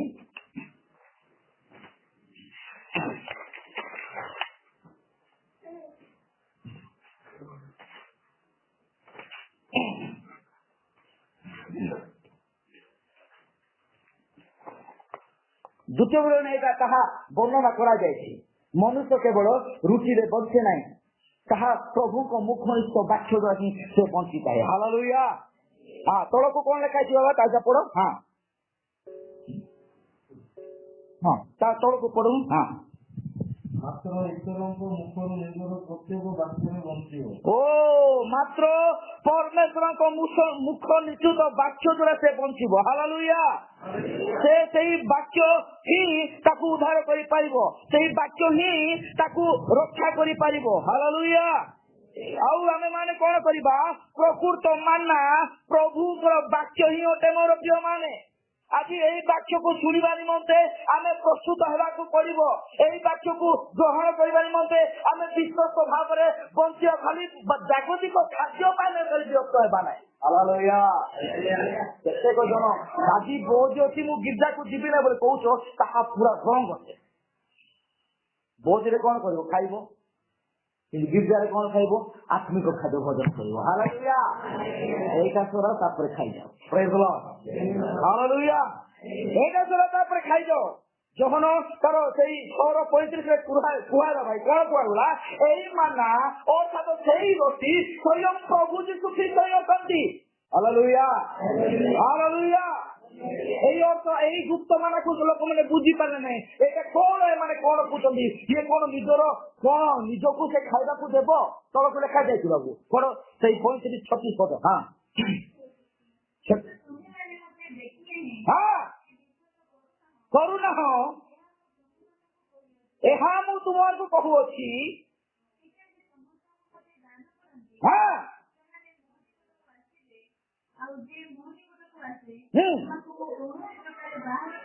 ତାହାକୁ ମୁଁ କୌଣସି ପ୍ରକାର ବାହାର କରିବି ନାହିଁ। ହାଲେଲୁୟା। କୌଣସି ବି ତାକୁ ବାହାର କରିବି ନାହିଁ। ସେ ଯଦି ବାକ୍ୟରେ ଆମେନ୍ ବୋଲି ସେଇ ବାକ୍ୟକୁ ଗ୍ରହଣ କରୁଛି, ସବୁଦିନ ସେଇ ମାନାକୁ ସଂଗ୍ରହ କରୁଛି। ହାଲେଲୁୟା। ସେଇଠି ଲେଖାଯାଇଛି ସେଇ 6:66, ଯୋଉମାନେ ଏଇ କଥା ଶୁଣିଲେ ସେମାନେ ପ୍ରଭୁଙ୍କୁ ଛାଡ଼ିଗଲେ। 666। ହାଲେଲୁୟା। ଯୋହନ ପୁସ୍ତକ 6:66 ପର୍ବ 6 ପର୍ବ 66 ପଦ। ଭାଇ କଣ ଲେଖାଯାଇଛି? ଅନେକ ବିମୁଖ ହୋଇ ବାହାରିଗଲେ। ତା ପୂର୍ବ ପଦ ଟିକେ 64 ପଦ ଟିକେ ପଢ ବାବା, କଣ ଲେଖାଯାଇଛି? ମଧ୍ୟରୁ କେହି ବିଶ୍ୱାସ କରୁନାହାନ୍ତି, କାରଣ ଯେଉଁମାନେ ବିଶ୍ୱାସ କରୁନଥିଲେ ଏବଂ କିଏ ତାହାଙ୍କୁ ଶତ୍ରୁ ରୂପରେ ସମର୍ଥନ କରିବ ଜାଣିଥିଲେ ତାକେ। ଠିକ ଅଛି। ଆଉ ସେ କହିଲେ କହିଅଛି ନହେଲେ। ଓ ତାପରେ କଣ ହେଲା ଭାଇ? ହଁ ଓ ହାଲେଲୁୟା। ଯୋଉମାନେ ଏଇ ବାକ୍ୟକୁ ଗ୍ରହଣ କଲେ ନାହିଁ, ଏଇ ବାକ୍ୟକୁ ରିସିଭ କଲେ ନାହିଁ, ପ୍ରଭୁଙ୍କୁ ଛାଡି ସେମାନେ ବାହାରକୁ ଚାଲିଗଲେ। ଏମାନେ ହଉଛନ୍ତି ସେଇ 666 ନମ୍ବର ନେବା ଲୋକ। ହାଲେଲୁୟା। 666 ରେ ଏହା ବର୍ଣ୍ଣନା କରେ ସେହି ସମୟରେ ଯୋଉମାନେ ସେଇ ବାକ୍ୟକୁ ଆମେନ୍ କଲେ ନାହିଁ, ଯୋଉମାନେ ସେଇ ବାକ୍ୟକୁ ଏହା ଉଦ୍ଧାର ବାକ୍ୟ ବୋଲି ଗ୍ରହଣ କଲେ ନାହିଁ, ପ୍ରଭୁଙ୍କ ଠାରୁ ସେମାନେ ଛାଡି ଚାଲିଗଲେ। ହାଲେଲୁୟା। ଯଦି ପ୍ରଭୁଙ୍କୁ ଛାଡ଼ିଲେ ବୋଲି କାହାକୁ ପୂଜା କରିବେ? ଶୈତାନ ଏକା କରିବେ ନାଇଁ କି? ଶୈତାନ ଏକା କରିବେ ନା ନାଇଁ? ହାଲେଲୁୟା। ହଁ ନା ନାଇଁ? ହଁ ବି କହନ୍ତୁ ହଁ ନା ନାଇଁ? ହାଲେଲୁୟା।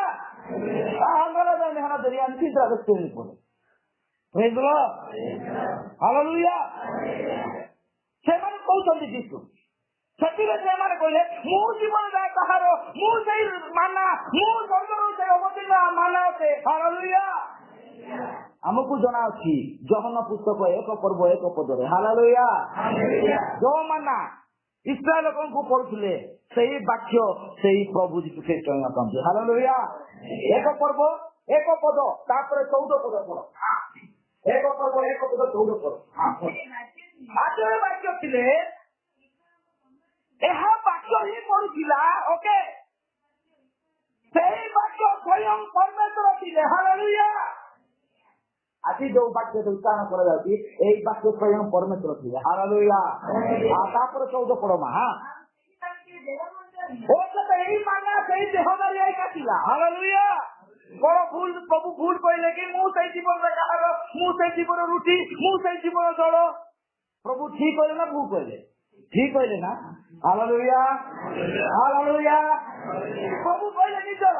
ଓ ତବେ ଏଇ ବାକ୍ୟ ଯୋଉ ବାକ୍ୟ ଆଗରେ ପୂର୍ବରୁ ଶୁଣୁଥିଲେ ଯୋଉ ବାକ୍ୟ ମହା ଏଲିଓ ଏବଂ ଅନେକ ଭବିଷ୍ୟବକ୍ତାଙ୍କ ସହିତ କଥୋପକଥନ କରୁଥିଲା ସେଇ ବାକ୍ୟ ମରିୟମଙ୍କ ଗର୍ଭରେ ସେ ମନୁଷ୍ୟ ରୂପ ଧାରଣ କରି ଆସିଲେ। ହାଲେଲୁୟା।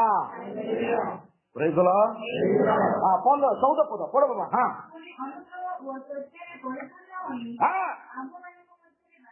ହାଲେଲୁୟା।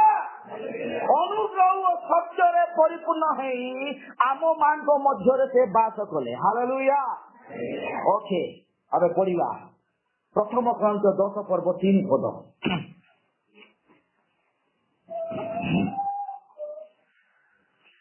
ପ୍ରଥମ କ୍ରାନ୍ତ 10 ପର୍ବ 3 ପଦ। କଲେ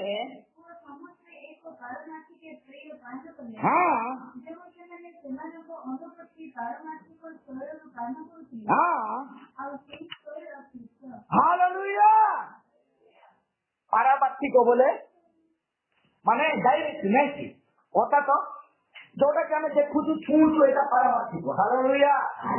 କିନ୍ତୁ ଆମେ ଆତ୍ମିକ ଉର୍ଦ୍ଧ୍ୱତମ କାର୍ଯ୍ୟ ମାନେ ଖାଉଛୁ ଏହା ଅନ୍ୟ ମନୁଷ୍ୟ ଲୋକମାନେ ଜାଣିପାରିବେ ନାହିଁ, ବୁଝିପାରିବେ।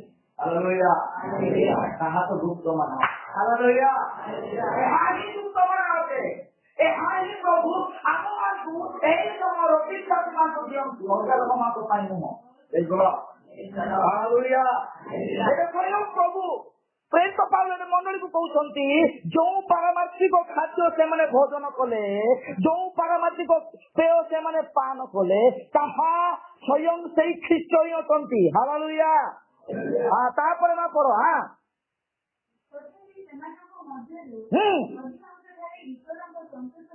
ଓ ଈଶ୍ୱରଙ୍କର ସଦା ପ୍ରଭୁଙ୍କର ସନ୍ତୋଷ ନଥିଲା। ଖାଉଛନ୍ତି ସିନା ଆଉ ଥରେ କଣ ମିଳୁଛି? କିଛି ମିଳୁନି। ହାଲେଲୁୟା। ଜଣେ 5 ଲକ୍ଷ ଖର୍ଚ୍ଚ କରି ଭୋଜି କରିଥିବ, ବହୁତ ଲୋକମାନଙ୍କୁ ଆଣିଥିବ, ସମସ୍ତେ 5-10 ଜଣ କହିବେ ନାଇଁ ବହୁତ ଭଲ ଥିଲା, ଜଣେ କହିବେ କିଛି ନାହିଁ ବେକାର ଗଲା ସରିଗଲା 5 ଲକ୍ଷ ତା ପାଖରେ କିଛି ହେବନି। ଏଇ ପ୍ରକାର 20 ଲକ୍ଷ ଲୋକମାନଙ୍କ ମଧ୍ୟରେ ହେଲା। ହାଲେଲୁୟା। ହାଲେଲୁୟା। ଉଦାର ବାକ୍ୟ ସେମାନଙ୍କ ପାଇଁ ସମ୍ପୂର୍ଣ୍ଣ କିଛି ଅସାଧ୍ୟ ବାକ୍ୟ ଭଳିଆ ହେଇଗଲା, ମାନେ କିଛି ଫଳପ୍ରଦ ନ କରିବା ବାକ୍ୟ ଭଳିଆ ହେଇଗଲା। ହାଲେଲୁୟା। ଯାହା ଯେମିତି ମୋର ପ୍ରିୟ ମାନେ ଏଇ ଶେଷ ସମୟର ମେସେଜ ଆମ ମାନଙ୍କୁ ସେ ରାସ୍ତାରେ ନେଇପାରିବ। ହାଲେଲୁୟା। ଏଇ ଶେଷ ସମୟର ବାକ୍ୟ ଆମ ମାନଙ୍କୁ ସେ ଉଦ୍ଧାର ପଛକୁ ନେଇପାରିବ। ଓକେ, ତାପରେ କଣ ହେଲା ମା ସେଇଟା ପଢ। ଓ ଏହା କିଏ ଅଜ୍ଞାତ ଥାଉ ଏଇ ଅନ୍ତିମ ସମୟର ବିଶ୍ୱାସୀ। ହାଲେଲୁୟା। ହାଲେଲୁୟା। ସମଗ୍ର ମଣ୍ଡଳୀ ପୃଥିବୀର ସମସ୍ତଙ୍କ ପାଇଁ ଅଜ୍ଞ ଥାଉ କିଛି ଯାଏ ନାହିଁ, କିନ୍ତୁ ଏଇ ରାଇଫଲି ମଣ୍ଡଳ ଥିବା ଅନ୍ତିମ ସମୟର ବିଶ୍ୱାସୀ ମାନେ କେବେ ଅଜ୍ଞ ନଥାଉ। ହାଲେଲୁୟା। ଏମାନେ କେବେ ବି ଭୁଲି ମାନେ ନ ଶୁଣିକି ରୁହନ୍ତୁ ବୋଲି ପ୍ରଭୁ ଚାହାନ୍ତି ନାହିଁ। ଆଜି ସେଥିପାଇଁ ଏଇ ବାକ୍ୟ ମାଧ୍ୟମରେ ପ୍ରକାଶ କରାଗଲା। ହାଲେଲୁୟା। ଓକେ ଭାଇ, ତାପରେ ମା କଣ ଥାଉ ଏହା ମୋର ଇଚ୍ଛା ନୁହେଁ, ମୋର ନାହିଁ କି କାହାର ନାହିଁ କି କାହାର ନାହିଁ। ହାଲେଲୁୟା। ପ୍ରଭୁ ଯାହା ଇଚ୍ଛା କରୁଛନ୍ତି ସେ ଆମ ଆଗରେ ପ୍ରକାଶ କରୁଛନ୍ତି। ହାଲେଲୁୟା। ଯଦି ଅଜ୍ଞ ରହିଲ, ଯଦି ଏଇ ବାକ୍ୟକୁ ତୁଚ୍ଛ କରି 6ଟି ପଦରେ ଯୋଉ ବିଷୟ ଲେଖାଗଲା ସେଇ ପ୍ରକାର ଚାଲିଗଲ, ସେ ଯାଇକି ସରକାରର ଦଳରେ ମିଶିଯିବ, ଆଉ କିଛି ନାହିଁ। କଣ ହେଲେ କିନ୍ତୁ ସେମାନେ ଏଇ ପବିତ୍ର ମାନାକୁ ତୁଚ୍ଛ କଲେ। ହାଲେଲୁୟା। ମୁଁ କହିଲି ନା ପୁରାତନ ଖାଦ୍ୟ ଯେତେବେଳେ ଭୋଜନ କଲେ ଏଇ ସବୁଦିନ ପଡୁଥିବା ନୂତନ ଖାଦ୍ୟ ସେମାନେ ଭୁଲିଗଲେ। ପୁରାତନ ଖାଦ୍ୟ ଯାହାକି ପରମ୍ପରା, ରୀତିନୀତି, ପର୍ବପର୍ବାଣୀ, ନିଜ ନିଜ ମତ ଦକ୍ଷିଣାରେ ଶିକ୍ଷା ଦ୍ୱାରା ଆବଦ୍ଧ ହେଇଥିବା ବିଶ୍ୱାସୀ କେବେ ବି ସ୍ୱର୍ଗକୁ ଯାଇପାରିବ ନାହିଁ। ଟିକେ ଦେଖିବି ତାକୁ ପଚାରିବି, କାହାକୁ ପଚାରିବ ତମେ? ହାଲେଲୁୟା। ଯଦି ପଚାରିବ, ଯଦି ବାକ୍ୟକୁ ପଚାର, ଏଇ ବାକ୍ୟ ସଦାବେଳେ ଆମକୁ କଥା କହିଥାଏ। ହାଲେଲୁୟା। ସଦାବେଳେ ଆମ ସହିତ କଥୋପକଥନ କରିଥାଏ। ପ୍ରେରିତ ପାଉଲ କହୁଛନ୍ତି ସେ ପ୍ରକାର ତୁମେ ମାନେ ନ ହଉ। ହାଲେଲୁୟା। ଆମ ପୁସ୍ତକ 8 ପର୍ବ 11 ପଦ ପଢ ଭାଇ।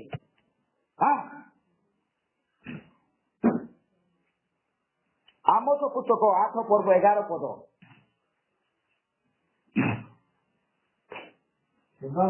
ପ୍ରଭୁ ସଦାବେଳେ କହନ୍ତି ଦେଖ ଯେଉଁଦିନ ଆମେ ଏହି ଦେଶକୁ ଦୁର୍ଭିକ୍ଷ ପ୍ରେରଣ କରିବା ଏପରି ଦିନ ଆସୁଅଛି।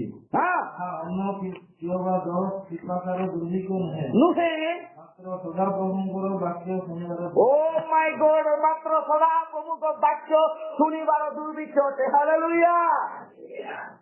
ସେଇ ସମୟ ଆସିବା ପୂର୍ବରୁ ଶେଷ ସମୟର ବିଶ୍ୱାସୀ ମାନେ ତାହା ଚାହୁଁଟି ପାରିଲେ। ହାଲେଲୁୟା। ରେଭେଲେସନ ପ୍ରଚାର କରାହବ ନାହିଁ। এই ସପ୍ତ ମଣ୍ଡଳୀ ଯୁଗର କୌଣସି ଜଣେ ବ୍ୟାଖ୍ୟା କରିପାରିବ ନାହିଁ, କହିପାରିବ ନାହିଁ। କିନ୍ତୁ ଏହା ଅନୁଗ୍ରହ ଯୁଗ ସମାପ୍ତ ହେଲା। এই ଲେଖାରେ କଣ ଲେଖା ହେଲା ବାବା? ପୁନର୍ବାର ପଢେ ବାବା ସେଇଟା। କଣ ଲେଖା ହେଲା? ପ୍ରଭୁ ସଦାପ୍ରଭୁ। ହାଲେଲୁୟା। ଏଟା କିଏ କହୁଛନ୍ତି? ଆମୋସ ଭବିଷ୍ୟବକ୍ତା କୁହନ୍ତି। ହାଲେଲୁୟା। ପ୍ରଭୁ ସଦାପ୍ରଭୁ এই କଥା କୁହନ୍ତି। ଦେଖ ଯେଉଁଦିନ ଆମେ ଏହି ଦେଶକୁ ଦୁର୍ଭିକ୍ଷ ଯେଉଁଦିନ ଆମେ ଏହି ବିଶ୍ୱାସୀ ମାନଙ୍କ ମଧ୍ୟରୁ ସେଇ ମଣ୍ଡଳୀ ମାନଙ୍କ ମଧ୍ୟରୁ ଆମର ଆଶୀର୍ବାଦକୁ ଅନୁଗ୍ରହ ଯୁଗକୁ ସମାପ୍ତ କରିବା, ତାପରେ କଣ ହବ? ଦେଖନ୍ତୁ ଲାଉଦିକିଆ ମଣ୍ଡଳୀ ଯୁଗ ସମାପ୍ତ ହେଇ ସାରିଲାଣି। ଅନୁଗ୍ରହ ଯୁଗ ଯେତେବେଳେ ସମାପ୍ତ ହେଇଯିବ ଆଉ ମିଳିବ ନାହିଁ ଏ ପ୍ରକାର ମେସେଜ। ହାଲେଲୁୟା। ମିଳିବ ନାହିଁ। କିଏ ଯେମିତି କହିବାର ଲୋକ ତା ପାଇବେ ନାହିଁ। এই ଅନ୍ତିମ ସମୟର ବାକ୍ୟକୁ ଆପଣମାନେ ସେଠାରେ ପାଇବେ ନାହିଁ। ହାଲେଲୁୟା। ସେଠାରେ ଲୋକମାନେ ଧାଁ ଦପଡାବେ। ତଳକୁ ପଡା। ତାପରେ ଅନ୍ନ ଜଳ ନାହିଁ, ଟଙ୍କା ପଇସାର ନାହିଁ। ଏବେ ସବୁ ଅଛି, ବାକ୍ୟ ଶୁଣିବା ପାଇଁ ଟାଇମ୍ ମିଳୁନି। ହାଲେଲୁୟା। ତାପରେ ବାକ୍ୟ ଶୁଣିବାର ଦୁର୍ଭିକ୍ଷ ହେବ। ଓକେ, ତାପରେ ଭାଇ ଲୋକମାନେ ଏକ ସମୁଦ୍ର ଠାରୁ ଅନ୍ୟ ସମୁଦ୍ର ପର୍ଯ୍ୟନ୍ତ ଓ ଉତ୍ତର ଦିଗରୁ ପୂର୍ବ ଦିଗ ପର୍ଯ୍ୟନ୍ତ ଭ୍ରମଣ କରିବେ। ଉତ୍ତର ଦିଗରୁ ପୂର୍ବ ଦିଗ ପର୍ଯ୍ୟନ୍ତ ଭ୍ରମଣ କରିବେ, କିନ୍ତୁ ତାହା କଣ ପାଇବେ ନାହିଁ। ହାଲେଲୁୟା। ପାଇବେ କି ନାଇଁ? ଲେଖା ହେଇଛି କିନ୍ତୁ ତାହା ମିଳିବ ନାହିଁ। କାରଣ ସେତେବେଳକୁ କଣ ହେଇଛି? ଅନୁଗ୍ରହ ଯୁଗ ସମାପ୍ତ ହେଇଛି। ମୋର ପ୍ରିୟ ମାନେ, ଅନୁଗ୍ରହ ଯୁଗ ସମାପ୍ତ ହେବା ପୂର୍ବରୁ ଆମେ ମାନେ ଆଜି ଏଇ ଗୁପ୍ତ ମାନଙ୍କୁ ସଂଗ୍ରହ କରିବାକୁ ପଡିବ। ହାଲେଲୁୟା। ପ୍ରେଜ୍ ଦ ଲର୍ଡ। ହାଲେଲୁୟା। ଗୁପ୍ତ ମାନଙ୍କୁ ଆମେ ସଂଗ୍ରହ କରିବା। ଆଉ କଣ ହବ? ସେଇ ମାନା ସମ୍ପୂର୍ଣ୍ଣ ମତେ ହୃଷ୍ଟ ପୁଷ୍ଟ ବଳବାନ କରିବ। ପ୍ରେଜ୍ ଦ ଲର୍ଡ। ଗୀମ ପୁସ୍ତକ 15 ପର୍ବ 16 ପଦ ପଢ।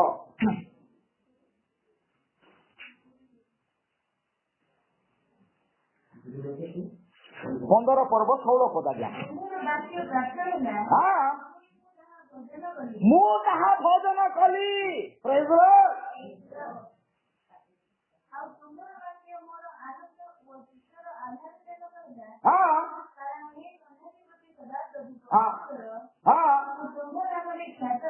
ହାଲେଲୁୟା।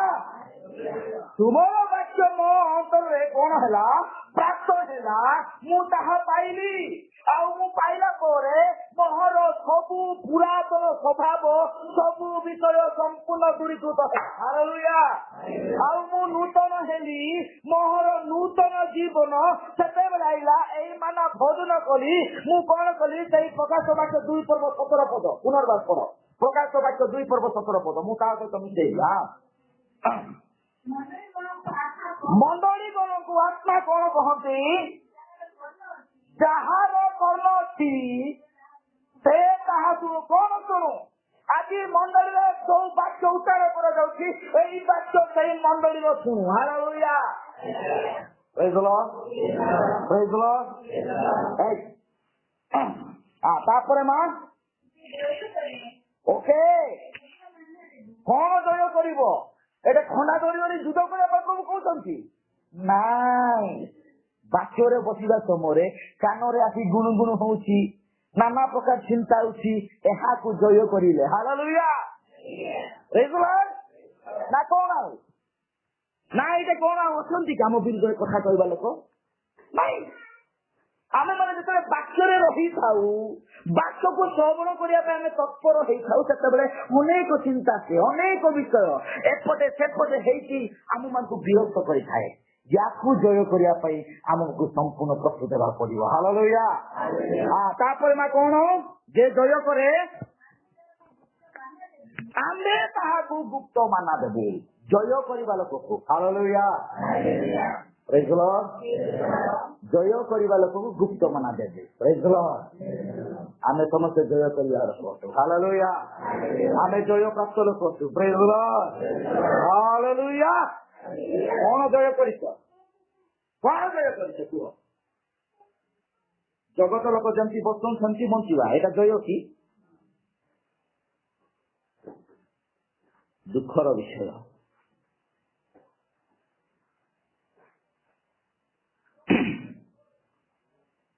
गोटे विषय चिंता करंतु मोर प्रिय माने अनुग्रह जुग समाप्त हेले आमको पदे किए कहिबार नहीं। हालेलुया। तमे जो एबे पवित्र होइकी बंचुत तो बंच किसी जाए तो नहीं एबे पर्यंत से स्वभाव छाड़ी न आपण पाखे नूतनीकरण नहीं। रमी पुस्तक 5 पर्व 1 पद।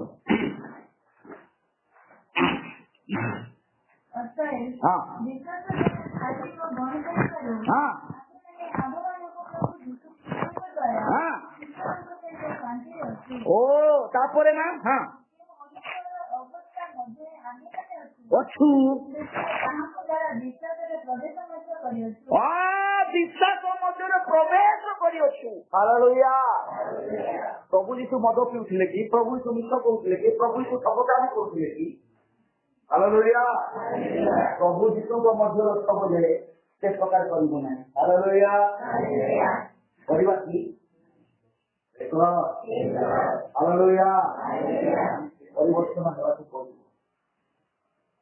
सबुज माने के रहिबा आज समय अच्छी रूपे लाइक ठिया जदि जाऊ जाऊ केतबेले कौन हो किसी कहीपर। हालेलुया।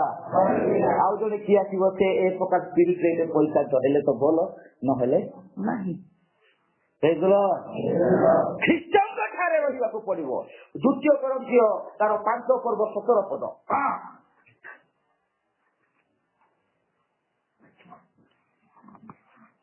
द्वितीय करंथी 5 पर्व 17 पद। एणु जदि कहीं ख्रीष्ट ठारे अच्छी आपण को प्रमाण पाऊ अच्छी आपण ख्रीष्ट ठारे अछंती कि नहीं सही जागतिक पाप आपण अच्छी बोले तमे ख्रीष्ट ठारे नुह। हालेलुया। एहा गुप्त माना अटे। हालेलुया। Praise the Lord. मनुष्य केवल रुटी रे बंचे नहीं। हालेलुया। ए जागतिक रुटी रे बंचे नहीं से वाक्य द्वारा ही बंची थाए से समझती। एणु जदि कहीं ख्रीष्टारे ख्रीष्टन ठारे अच्छी तापर कौन मां हाँ एणु जदि कहीं ओके तापर कहीं नूतन सृष्टि है कहले पाटे गले कि मोर कार्यकलाप मोर सब विषय परिवर्तन होगा पड़ो। हालेलुया। हालेलुया।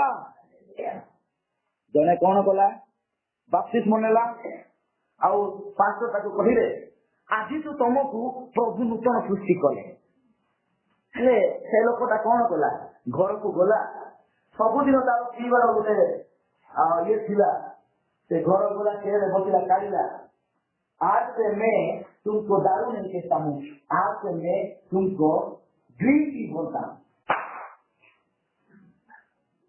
क्या ताकू मत से नूतन सृष्टि करदेला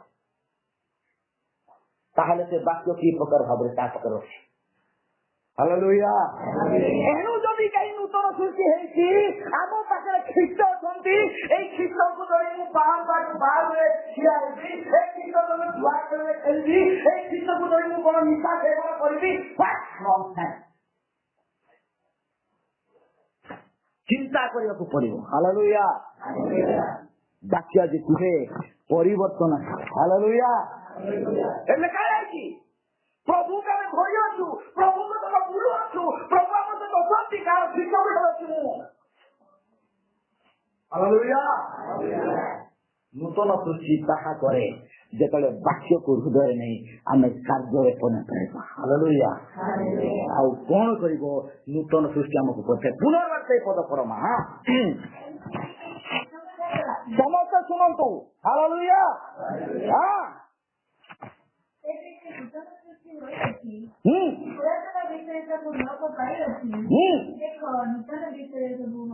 ଦେଖ ନୂତନ ବିଷୟ ହେଇଅଛି। ନୂତନ ବର୍ଷରେ ନୂତନ ବିଷୟ ହେବା ଦରକାର ଅଛି। ହାଲେଲୁୟା। ନୂତନ ବିଷୟ ଦରକାର ହେବାର ଦରକାର ଅଛି ଭାଇ। ତାହେଲେ ହିଁ ଉଦାର ଅଛି, ଖାଲିରେ ହବ ନାହିଁ। ହାଲେଲୁୟା।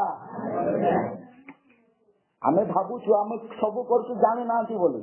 ମୁଁ ସବୁ ଜାଣିଛି, କାହାକୁ ଦେଖିଲେ ମୁଁ ଜାଣିଦେବି ସବୁ ଆଗରେ। ହାଲେଲୁୟା। ପ୍ରକାଶ ବାକ୍ୟ 3 ପର୍ବ 12 ପଦକୁ ସେ ପଢନ୍ତୁ।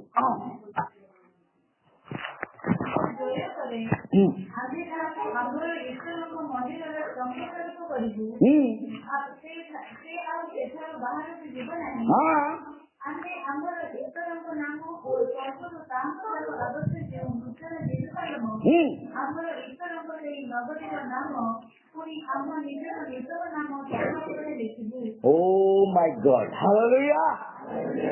ନୂତନ ନାମ ଆମେ ତାହାକୁ ଦେବୁ। ଏଠି ଲେଖାଗଲା କଣ ସେଟା? ପ୍ରକାଶ ବାକ୍ୟ 2 ପର୍ବର ତାର 17 ପଦ। ପୁନର୍ବାର ପଢ ବାବୁ ମାନେ, ତମେ ଟିକେ ପଢୁନ କାହିଁକି? ଓକେ।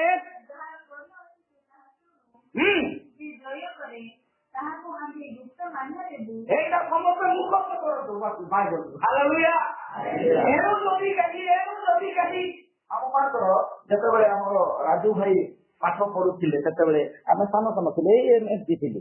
ସେ କଣ କରିବ, ନିଜେ ମନେ ରଖିବ ତ ରଖିବ, ଆମକୁ କହିବ ବାବୁ ଇରା ଘୁଷିକି ନା ଆଉ ଇରା ପଦ୍ଧତି ଘୁଷିକି ପିଛୁ ତାଙ୍କର ପାଦത്തിൽ ମାଙ୍ଗେ ପଦେ ଆମେ ଘୁଷିକି ପିଛୁ ନା। ହାଲେଲୁୟା। ଅନାଡ଼ିକି ଯଦି ତାର ବୁଝିଲେ ମାଇକୁ ଦେବେ ନା ସେଟା ମନେ ହାଲେଲୁୟା। ବାଇବଲ ପଢିବା ମାନେ କଣ ପାଇଁ ଦୁର୍ବଳ ହେବା? ଏଇ ପଦକୁ ଆମେ ମୁଖସ୍ଥ କଲେ କଣ ଅସୁବିଧା? ଏଣୁ ଯଦି କେହି ଖ୍ରୀଷ୍ଟଙ୍କଠାରେ ଅଛି, ସେ ନୂତନ ସୃଷ୍ଟି ହେଇଛି, ସେ ପୁରାତନ ବିଷୟ କରିବ ନାହିଁ, ସେଇ ଜାଗାକୁ ଯିବ ନାହିଁ, ଏଇ ବିଷୟ କରିବ ନା, ତାହା ଅଭ୍ୟାସରେ ପରିଣତ ହେଇ ଆମ ମାନଙ୍କର ସବୁ ବିଷୟ ପରିବର୍ତ୍ତନ କରିଦେବ। ହାଲେଲୁୟା। କରିଦେବ ନା? ହାଲେଲୁୟା। କରିଦେବ ନା? ହାଲେଲୁୟା। ନିଶ୍ଚୟ କରିବ ମୋର ପ୍ରିୟ ମାନେ, ନିଶ୍ଚୟ କରିବ। এই বাক্য ମାନଙ୍କୁ ପରିବର୍ତ୍ତନ କରିବା ନିହାତି ଦରକାର ଅଛି। ହାଲେଲୁୟା। ପରିବର୍ତ୍ତନ ହିଁ ଉଦ୍ଧାରର ପଥ ଅଟେ। ପରିବର୍ତ୍ତନ ହିଁ ସ୍ୱର୍ଗରାଜ୍ୟ ଅଧିକାର କରିପାରିବ। ପରିବର୍ତ୍ତନ ହିଁ ରାଜ୍ୟ ବ୍ୟାପାରକୁ ନେଇପାରିବ। ହାଲେଲୁୟା। ସବୁ ଗୌରବ ପାଆନ୍ତି। ସେଦିନ ନାମାନ ସୃଷ୍ଟି କଣ କଲେ? ପ୍ରଭୁ କହିଲେ ସେ ଇଲିଶା ବହୁତ କହିଲେ କଣ, ତମେ ଯାଇକି ସେଠାରେ 7 ଥର ଡୁବକି ଲଗାଅ। ଆମ ଗାଁରେ କଣ ବଡ ମୁଁ ଜଣେ ସେନାପତି ଏଇଠୁ ବୁଝିଲି। ବାକ୍ୟ ସମୟ ବାକ୍ୟ ଆଗରେ ବସିବା ଲୋକ ଅପମାନ ହେବାର ନାହିଁ, ରାଗିବାର ନାହିଁ। ଏଇ ବାକ୍ୟରେ ନିଜ ମତାମତ ଦେବାକୁ ପଡିବ। ହାଲେଲୁୟା। ଏଇଟା ମତେ ବାଧୁଛି। ମୁଁ ପରିବର୍ତ୍ତନ ହେବାକୁ ଦରକାର ଅଛି। ହାଲେଲୁୟା। ମୁଁ ଏଇ ବାକ୍ୟ ଦ୍ୱାରା ପଡିବ। ସେ ଯେତେବେଳେ ଗଲା ଜର୍ଦ୍ଦନ ଦେଖୁଛି, ବହୁତ ଭୟଙ୍କର ଦେଖାଯାଉଛି। ଅସନା ମଣିଷ ଭାବୁଛି, କିନ୍ତୁ ଜର୍ଦ୍ଦନ ନଦୀ ସଫା କରିବାକୁ ପଡେ ନାହିଁ। କିନ୍ତୁ ସେ ଯାଇକି ଯେତେବେଳେ ଦୁଃଖ ବସି 1 2 3 ଦେଖୁଛି ସେତେବେଳେ ବିରୋଧ ଚାଲ ଆମ ଗାଁରେ କେମିତି ମଧ୍ୟ ସେଠି କରେ। ସେତେବେଳେ ଜଣେ ତାଙ୍କ କଥା କହୁଛି, ପ୍ରଭୁ ଆପଣ ଆଜ୍ଞା ପାଳନ କରନ୍ତୁ। ହାଲେଲୁୟା। ଯେତେବେଳେ 6 ଥର ହେଲା, 7 ଥର ବୁଡିକି ଯେତେବେଳେ ଉଠୁଛି, ତାର ନୂଆ ନୂଆ କହଳ ମାଂସ ଧରିଛି। ହାଲେଲୁୟା।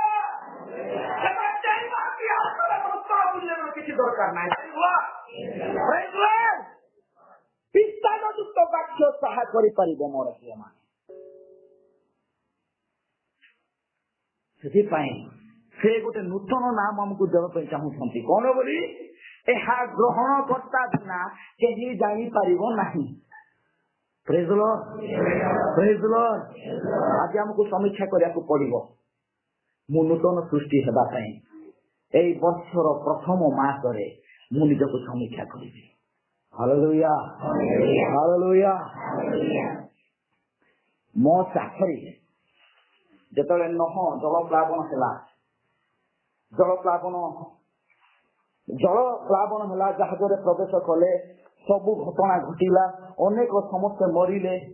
ମରିଲା ପରେ ଆଉ ଯେତେବେଳେ ସେଇ ଜାହାଜ ଆରାରୁଟ ପର୍ବତରେ ସେ ଲାଗିକି ରହୁଛି, ସେତେବେଳେ ଆଉ ସେଇଠୁ ସେମାନେ ଶୁଷ୍କ ଭୂମିରେ ପାଦ ପକାଉଛନ୍ତି।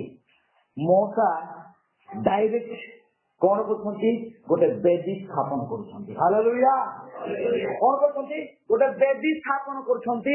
ଆଉ ସେଇ ବେଦୀ ହୋମ ବଳିଆ ସେ ସବୁ ସୂଚି ପଶୁ ମାନଙ୍କୁ ନେଇକି ସେଠାରେ ବଳି ଉତ୍ସର୍ଗ କରୁଛନ୍ତି। ହାଲେଲୁୟା।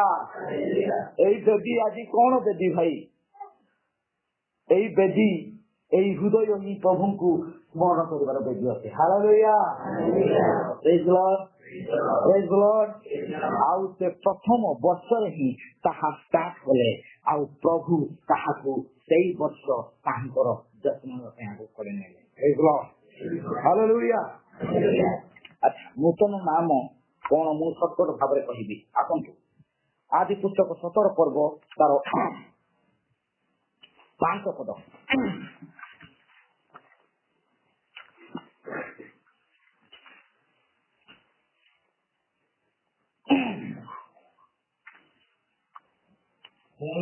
ନାମ ଅବ୍ରାମ ଆଉ ରହିବ ନାହିଁ। ଅବ୍ରାହମ। ହାଲେଲୁୟା। ପରିବର୍ତ୍ତନ ହଉଛି ଭାଇ। ହାଲେଲୁୟା। ନାମ ପରିବର୍ତ୍ତନ ହଉଛି। ହାଲେଲୁୟା। ଅବ୍ରାହମ ଥିଲା। ପ୍ରଭୁ କହୁଛନ୍ତି ଆଉ ତୁମର ନାମ ଅବ୍ରାହମ ହବ ନାହିଁ। କଣ ହବ?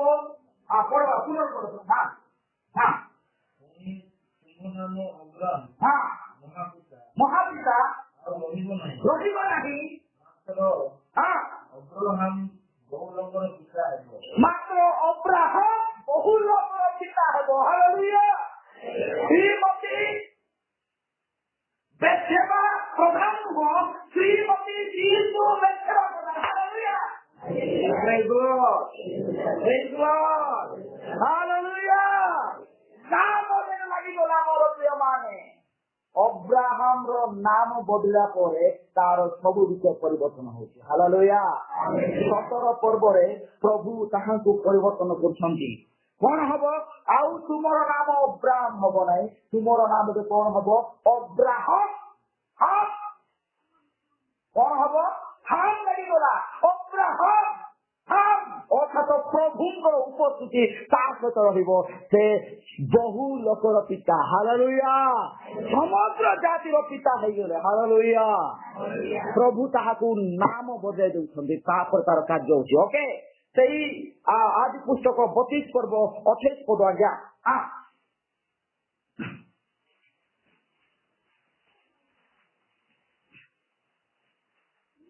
ଜଲ୍ଦି ଜଲ୍ଦି ଜଲ୍ଦି। ସେ କହିଲେ, ତୁମେ ଯାକୁବ ନାମରେ ନାମରେ ହବ ନାହିଁ, ତମର ନାମ ପରିବର୍ତ୍ତନ କରିବାକୁ ପଡିବ। ହାଲେଲୁୟା। କାର୍ଯ୍ୟକଳାପ ସ୍ୱଭାବ ପରିବର୍ତ୍ତନ ନାମରେ ପରିବର୍ତ୍ତନ। ହାଲେଲୁୟା। ତିନି ପ୍ରକାରେ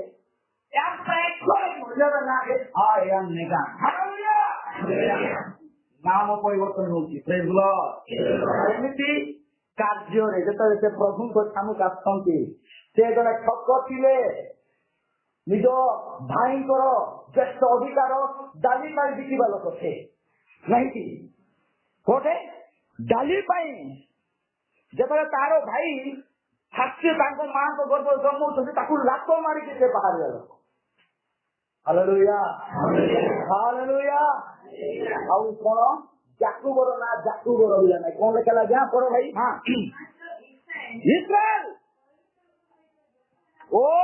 ଇସ୍ରାଏଲ परमेश्वर सहित जोड़ा, यानी कि प्रभु सदाप्रभु परमेश्वर को नाम एक लिंक होती। हालेलुया। अब्राहम नहीं, अब्राहम प्रभु हम से नाम जनित कले। हालेलुया। इस्राएल, इस्राएल अर्थ कौन मा उन्होंने करे? इस्राएल ହାଲେଲୁୟା। ଏଇগুলো କେତେ ଜଣଙ୍କର ନାଁ ବଦଳେଇଛି ମୁଁ ସେଇ ବିଷୟ ଦେଖାଉଛି। ତାପରେ ଆଦି ପୁସ୍ତକ 17 ପର୍ବ 15 ପଦ। ସାରି ସେ ସାରି ଥିଲା ସାରି ରାଣୀ, କିନ୍ତୁ ତାକୁ ପ୍ରଭୁ ସାରା ଇସ୍ତେନ୍। ହାଲେଲୁୟା। ସାରା ବୋଲେ ବୟସରୁ ତାର କାର୍ଯ୍ୟକଳାପ ଚେଞ୍ଜ ହଉଛି। ଦେଖନ୍ତୁ ପଢ। ହଁ କହିଲେ ହଁ ସାରି ଅର୍ଥ କୁଳିନା। ଅର୍ଥ ତ କୁଳିନା ବୋଲେ କଣ? ସେ ଗୋଟେ ବଂଶର ମା। ହାଲେଲୁୟା। ହଁ ତାପରେ କଣ ବାବା? ହଁ ପଢ। ହଁ ସାରା ଓ ରାଣୀ ଥିଲା। ହାଲେଲୁୟା। ନାମ ଚେଞ୍ଜ ହେଲା କି ନାଇଁ? ହଉଛି ନା? କୋଉଠୁ ଦେଖୁଛୁ ଆମେ? ଏଇ ଗୁପ୍ତ ମାନର ଦେଖୁଛୁ। ହାଲେଲୁୟା। ଗୁପ୍ତ ମାନର ଦେଖୁଛୁ। ଏଇ ମାନ ସଂଗ୍ରହ କରିବା ପାଇଁ ଇସ୍ରାଏଲ ଲୋକମାନଙ୍କ ପାଖରେ ସମୟ ନଥିଲା। ଅନ୍ତିମ ସମୟର ବିଶ୍ୱାସୀ ମାନେ ଏଇ ମାନ ସଂଗ୍ରହ କରୁଛନ୍ତି। ହାଲେଲୁୟା। ଓକେ, ସେ କହୁଛନ୍ତି ଆଉ ସାରି ନୁହଁ ତମ ନା, ସାରା ତମେ ହଉଛ ରାଣୀ। ହାଲେଲୁୟା। ଓକେ, ତାପରେ ଦେଖିବା ଗଣନା ପୁସ୍ତକ 13 ପର୍ବ 16 ପଦ। ଆପଣ ମାନେ ଘରକୁ ଯାଇ ତାର ସବୁ ନୋଟ କରିକି ନିଅନ୍ତୁ, ପଢନ୍ତୁ ମୋର ପ୍ରିୟ ମାନେ। ହଁ ଗଣନା ପୁସ୍ତକ 13 ପର୍ବ 16 ପଦ 15 16 ପଦ। ହଁ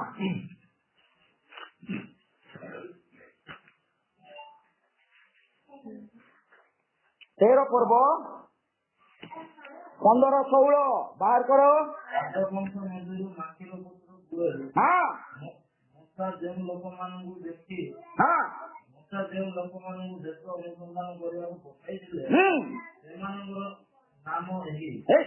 ଆଉ ନିଜର ପୁତ୍ର ହସେୟଙ୍କୁ ନାମ ଦେଲେ। ଓହୋ, ମହସା ନୁନୁର ପୁତ୍ର ହସେୟଙ୍କୁ କଣ ଦେଲେ? ଜିହୋଶୁଆ ନାମ ଦେଲେ। ହାଲେଲୁୟା। ଯୋଉ ଭବିଷ୍ୟବକ୍ତା ଇସ୍ରାଏଲ ଲୋକମାନଙ୍କୁ ପଢେଇ ନେଲେ। ହାଲେଲୁୟା। ତାହେଲେ ଜିହୋଶୁଆର ନାମ କଣ ଥିଲା? ହସେୟ ଥିଲା ଜଣେ। ତାର ନାମ ମଧ୍ୟ ଚେଞ୍ଜ ହେଇଗଲା। ଯେତେବେଳେ ଜିହୋଶୁଆ ନାମ ପାଇଲେ ସେ ଜଣେ ଯାଜକ ପଦରେ ନିଯୁକ୍ତ ହେଲେ। ହାଲେଲୁୟା। ହାଲେଲୁୟା।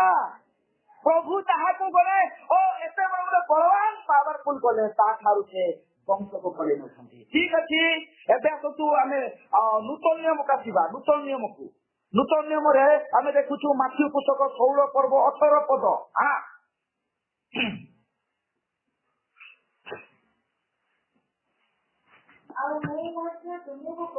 କହୁଅଛି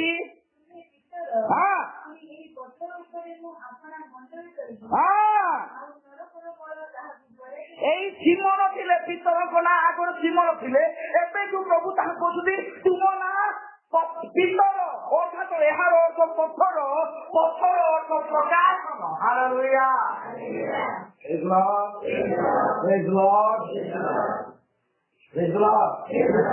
ପିତରଙ୍କ ନାମ ଆଗରୁ କଣ ଥିଲା? ସିମନ ଥିଲା। ସିମନ ଥିଲା, ତାକୁ ସିମନ ଡକାଯାଉଥିଲା। ପ୍ରଭୁଙ୍କୁ ଯେତେବେଳେ ପରିଚୟ ପାଇଲେ ତୁମେ ପ୍ରଭୁ ଖ୍ରୀଷ୍ଟ ପରମେଶ୍ୱରଙ୍କ ପୁତ୍ର, ଏହି ପ୍ରକାଶନ ତାଠାରୁ ପାଇଲା ପରେ ପ୍ରଭୁ ତୁମେ ପଥର। ହାଲେଲୁୟା। ପଥର ନୁହଁ, ଏହା ପ୍ରକାଶନକୁ ଦର୍ଶାଏ। ଯୋଉ ପ୍ରକାଶନରେ ଭିତ୍ତିମୂଳ ସ୍ଥାପନ ହୁଏ ମୋର ପ୍ରିୟ ମାନେ, ତାହା କେବେ ବି ତଳି ପଡ଼ିବ ନାହିଁ। ହାଲେଲୁୟା। ଓକେ, ଠିକ ଅଛି। ତାପରେ ପ୍ରେରିତ ପୁସ୍ତକ 13 ପର୍ବ 9 ପଦ ପଢନ୍ତୁ। ପ୍ରେରିତ ପୁସ୍ତକ 13 ପର୍ବ 9 ପଦ।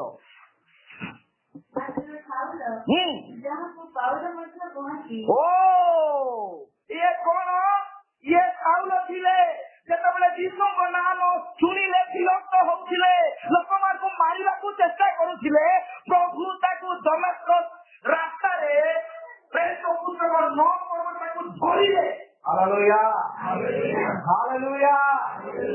ଧରିଲେ ନା ଭାଇ? ଧରିଲେ ନା? ପ୍ରେରିତ ପୁସ୍ତକ 9 ପର୍ବ 1 ପଦ ପଢ।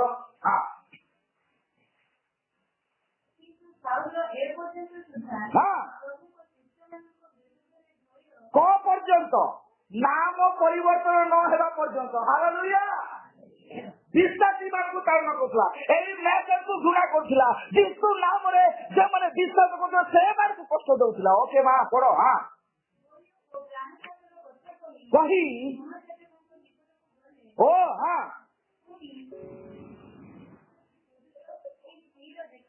यस हाँ आनीपारती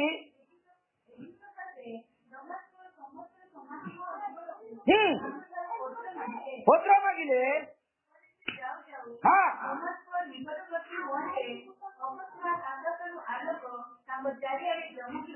यस तापरे हाँ सुनिले हाँ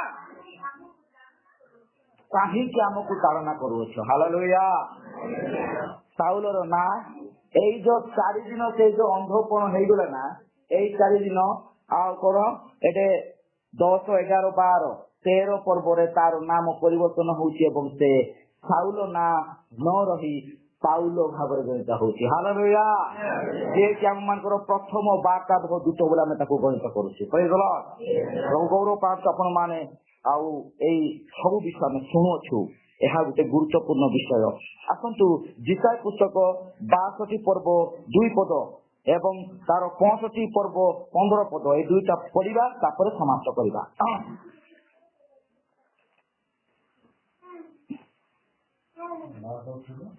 2 ପର୍ବ ବାବା 2 ପଦ 62 2 ପଦ ପୁଣି ଅନ୍ୟ ଦେଶୀୟମାନେ ତୁମର ଧର୍ମ ଓ ସକଳ ରାଜା ତୁମର ପ୍ରତାପ ଦେଖିବେ ଆଉ ତୁମେ ସଦାପ୍ରଭୁଙ୍କ ମୁଖ ଦ୍ୱାରା ଏକ ନୂତନ ନାମରେ ଖ୍ୟାତ ହେବ ହାଲେଲୁୟା ନୂତନ ନାମରେ ଖ୍ୟାତ ହେବ ପ୍ରେଜ୍ ଦ ଲର୍ଡ ଇନ୍ ଟାଇମ୍ ମେଥଡ୍ ନାଇଁ ତମର କୋଡ୍ ଡିନାମିନେସନ ମୋର ଅନ୍ତିମ ସମୟ ଦିଶୁଛି ଏକିରତି ଚିନ୍ତାରି ଏରେନ୍ତାରେ ହାଲେଲୁୟା କଣ ଏ ମତେ ଶିଖେଇଛି ବାଇବଲ ନା ଲେଖା ଦେଲେ ଆଜି ତିନରି ଶିକ୍ଷା ହାଲେଲୁୟା ମତେ ପଚାରୁଛନ୍ତି ସେ ସାଣ୍ଡେ ଇନୁ ଆଉ ମାନେ ସେଇ ବିନ୍ଦରେ ଭାଇ ନିଜେ ସ୍ନାନ ବେଓ କୋପନ ବାଇଗଟା या काका सबका है भी सब की गान हालेलुया कितने लोग मते कहलेनी भाई नी भाटी के मां मीसा जमा जे इन राजन राजा मु नहीं बर्बाद हालेलुया अनार की बाक्य को प्रेतो पाउलो कोंती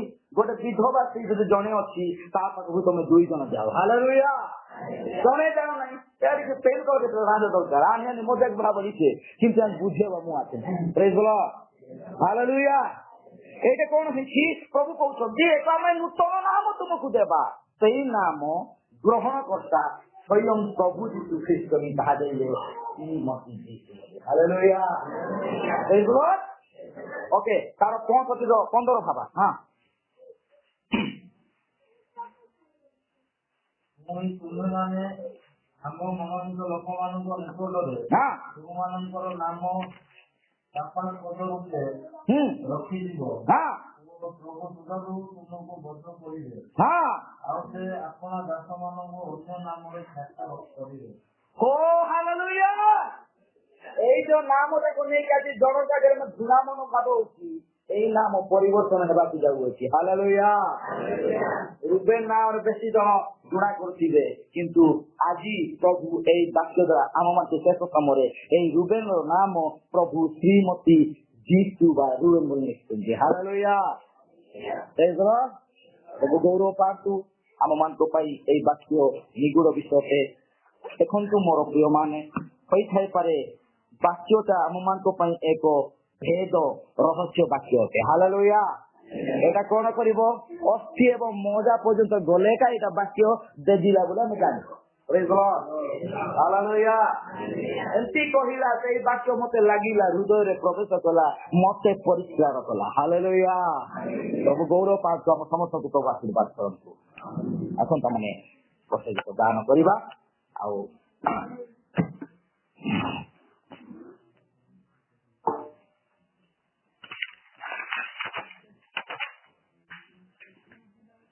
जीसु तुम्हें मोर आशा गौरवमय भरोसा जीसु तुम्हें मोर आशा गौरवमय भरोसा तुम्हें मोगिता भूमि मोर मुख